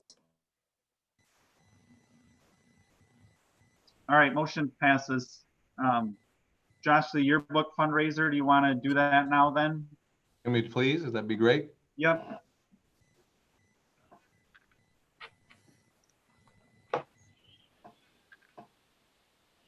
Again, oh, sorry, let me explain that one again. Sorry, as I mentioned in my report, Ashley Halverson's yearbook advisor, and with our no fundraisers right now and field trips, I would like, she would like to do a fundraiser for a yearbook to supply or sell face masks or face coverings for students and or staff or whoever in the community that would want one.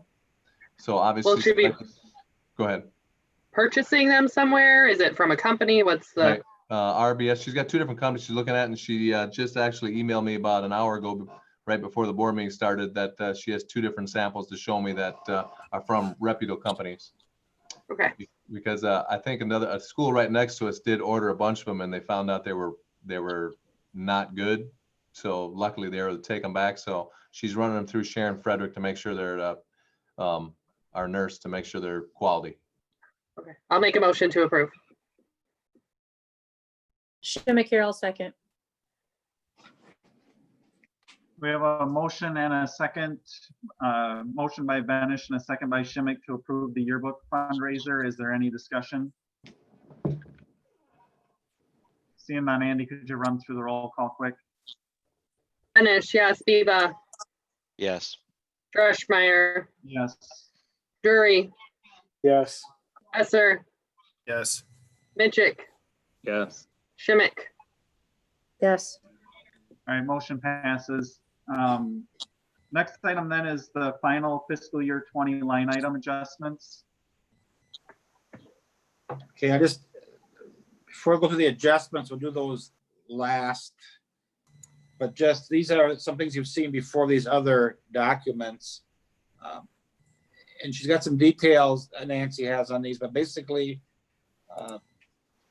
there was $47,931 of, looks like more revenue than was expected. And so she's adding that in to the already 48,431. So the budget, was going to come out 48,000 in the good was the projection. So what that details out is about $96,363 that is not going to be spent this year the way it looks like. And that could, possibly change if there's anything that still has to come through. But I think, Linda, I think we got a couple things through just lately. So that's the latest number, 96,000 that will be to the good or unspent.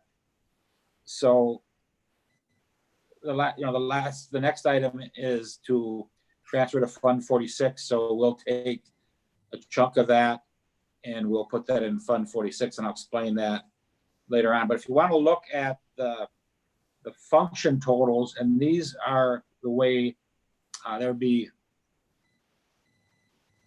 the last under G would be the year-end, the financial year function totals, and it shows certain things that are showing a positive balance. Like the first one is undifferentiated curriculum. There was no summer school, fewer textbook purchases. That was 55,000 to the good. It was not spent.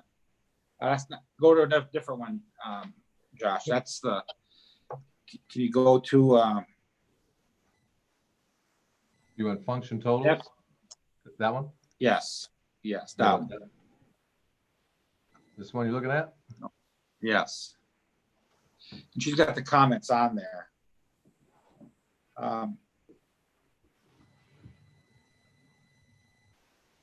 So we did a few more summer maintenance projects, a little bit of more administrative pay for the extra work that Nancy did. One thing, workers' comp, there was an increase in claims. That's farther down here, about $18,000, and some paid increase on the student insurance. So these, you can look through them. I guess if you have questions, I don't know if I can necessarily answer these, but Linda or Barb probably could. But it's just showing where they come out. But basically, the ones with the parentheses are the negative ones, and we had to spend more than was budgeted. So the board, in the end, if you're okay with these, you have to approve the changes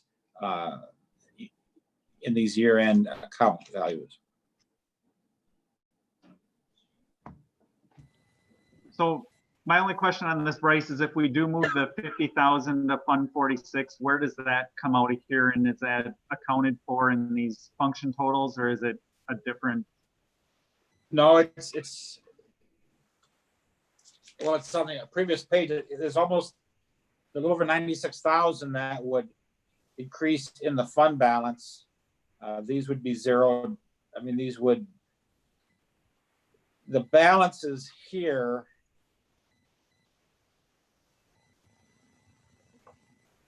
The overages and the ones that we didn't spend it all, that's where the 48,000 comes from. So that amount would go in the fund balance along with the 47,000. So it's just, we wouldn't put that in the fund balance. We wouldn't carry it over in the Fund 10 balance.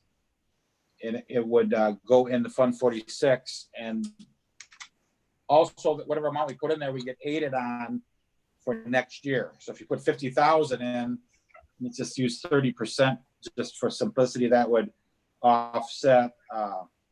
We get about 15,000 more state aid from that, which would offset taxes that way. But it's just either this excess, the amount of money to the good would just stay in Fund 10, or that's where it would go. Okay, I just didn't know if there was a specific line item that came out of that would change this after we approve it. No, this is just for the accounts that were either over or under, mainly the ones that are Okay. over. If we're under budget, that's good. No, we don't have to worry about that, but we spent in the counts with parentheses more than the original budget that was approved by the board early last year. Okay.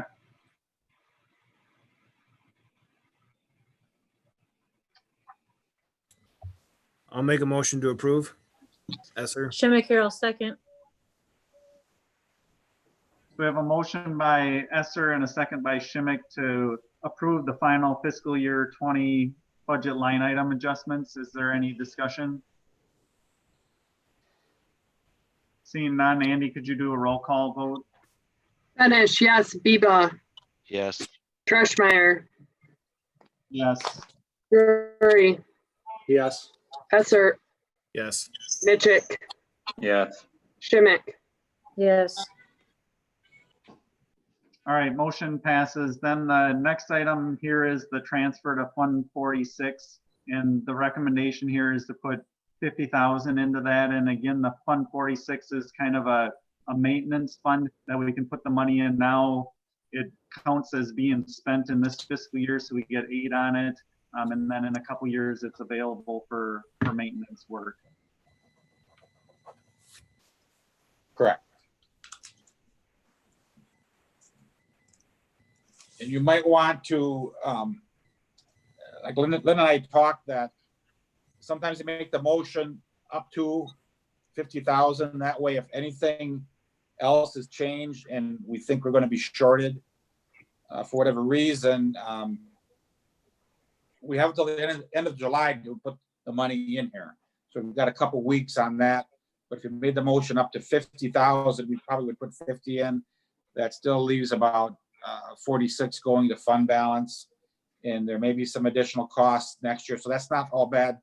Put some money in fund balance because we still don't know what we're getting into 100% for next year, even though we're getting some reimbursement from the CARES Act and also some FEMA stuff, supposedly. But that gives us a little bit more to carry forward. And the money, like Mike says, we have 2 more years and then we can access all that money. Then if we get into that situation after Fund 46 is 5 years old, it's a little easier to put more money in there if we wanted to put a sinking fund in for certain things that we're doing, because you can get it right back out if you needed it for maintenance things.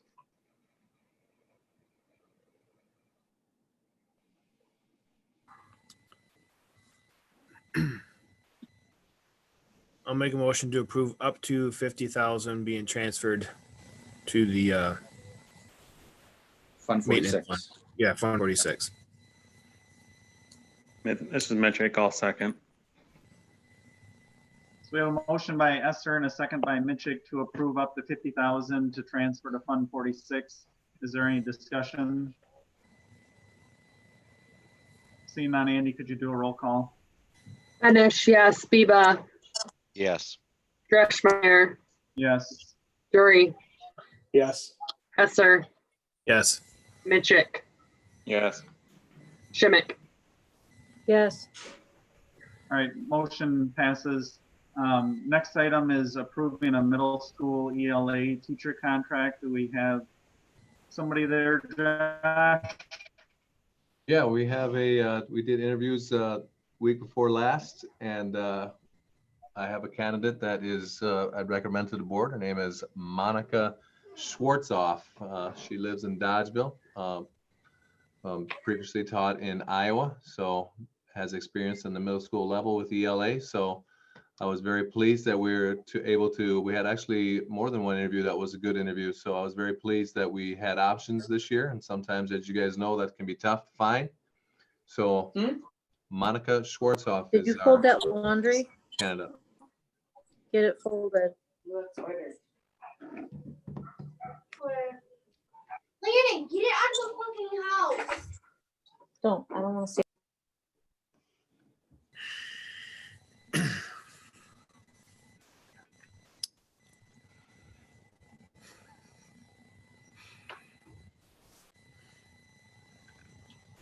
So Josh, she's replacing Mr. Boylan, correct? Correct. Yep, Mr. Boylan, yeah. So she'll be working with Miss Evie, Miss Megan Evans Belknap, and we're gonna do it a little differently this year. Well, there might be a couple of things different with the COVID stuff, but we'll do a little different as far as our ELA this year and do more of a team thing with Miss Evie and Miss Schwartzoff pending approval. I'll make a motion to approve the teacher hire for middle school. And I'll second this, Biba.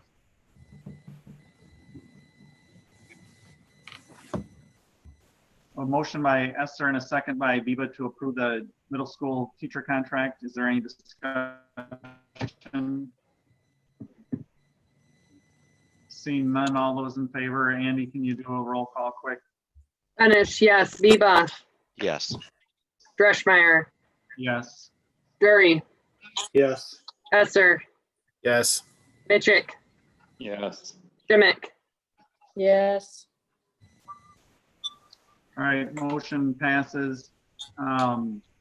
Dates for next board meeting or committee meetings. Is there any committees that we need to get in before August? E&G, you guys want to do usually you do an annual walkthrough. Did you guys want to do that or? We can do that end of July here or 1st of August. I guess whatever's better, doesn't matter to me. Either one's fine. All right. You know what, how much would be on the August meeting? We could do it right before or right after that too. That'd be great. That'd be good.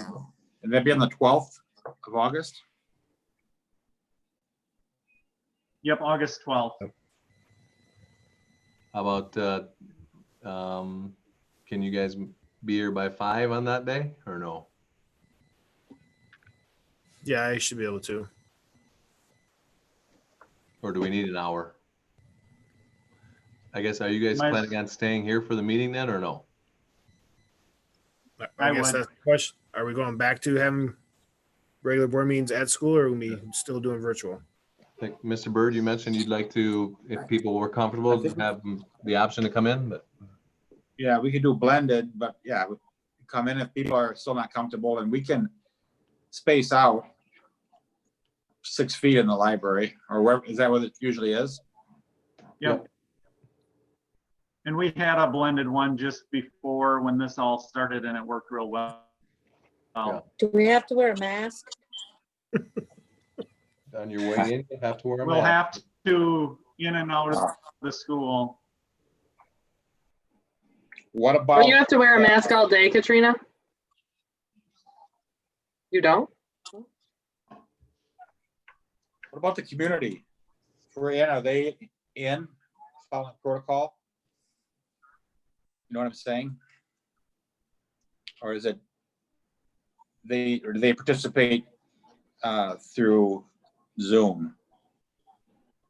Well, right now, it's obviously Zoom, but I don't know, how do you want to do that, Mike, as far as, do we want to open the doors for community in the next meeting? I think we should. I mean, I think we'd still have that option available if we're opening up the school for the kids for the weight room and us for the board meeting. And I think that that would be an option, again, we should make available. All right, so we'll just have some chairs spaced out and then have them in the crowd there. I mean, obviously, we hardly we're not gonna be in the, as far as the B and G, we won't be in the building very long, but we're moving around. But as far as the board meeting, we'll have spots for 'em. I'll still attend via Zoom. I'm still working from home, and as long as I'm doing that, I'll probably Okay. join remotely. Yeah, I may or may not. See I'll just kind of take this thing from week to week, so. Sure. Yeah, and I think for the board that it's working for to work remotely and do this remotely, that's great. It just has not been a treat for me.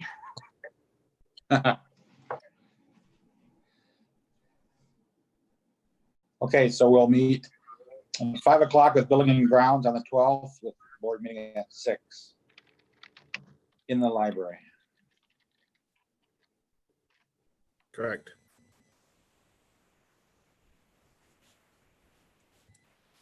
All right, sounds good. I think that that would be it. So we just need a motion to adjourn. I'll make a motion to adjourn. I make a motion to adjourn. We got a motion by Drury and a second by Schimick to adjourn. All those in favor, please say aye Hi. Aye. and have a good night. Good night. Bryce, have Thank a you. good trip. Yeah, thanks, guys. I will. See you later. Have a good night, everybody. Josh, I'll call you in the morning probably before we take off, early in the morning, When are you flying out? like 7:45 or something. Oh, perfect. So I'll call you. We'll have to be in there, we go in there earlier than you sit around. He's got to get through the baggage, so I can call you then. Sounds great. I think it went well tonight, don't you? Yeah. Don't Looks be like you're swearing. I warm, think huh? we're still being recorded, so. Looks pretty warm in there. It looks pretty warm on my head, I think. Jeepers. Yeah, that's what I mean. That's too bad. Oh, well. All righty. Anything else there, sir? So I'll give you a call in the morning, Sounds great. All probably on your cell. Okay. right, and I'll put that document together, and hopefully you get a chance where, obviously you're on vacation. I don't want to take you from that, but did you want to see that? Or No, I think- Yeah, I think I need to, we'll correspond. I'll find different places that have, they must have Wi-Fi, different places, or we'll figure it out.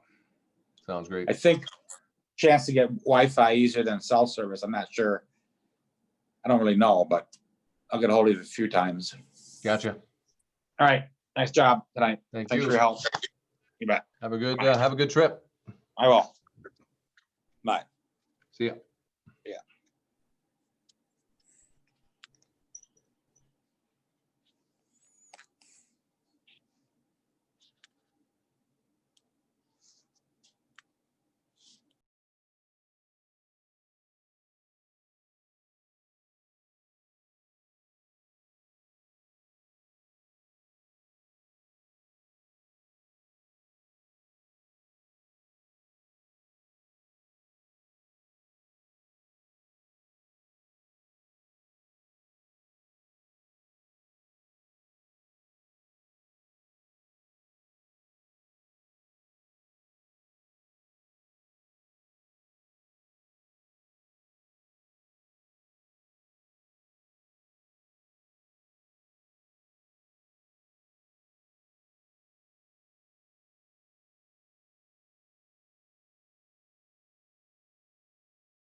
Oh, it's saying I'm still in there.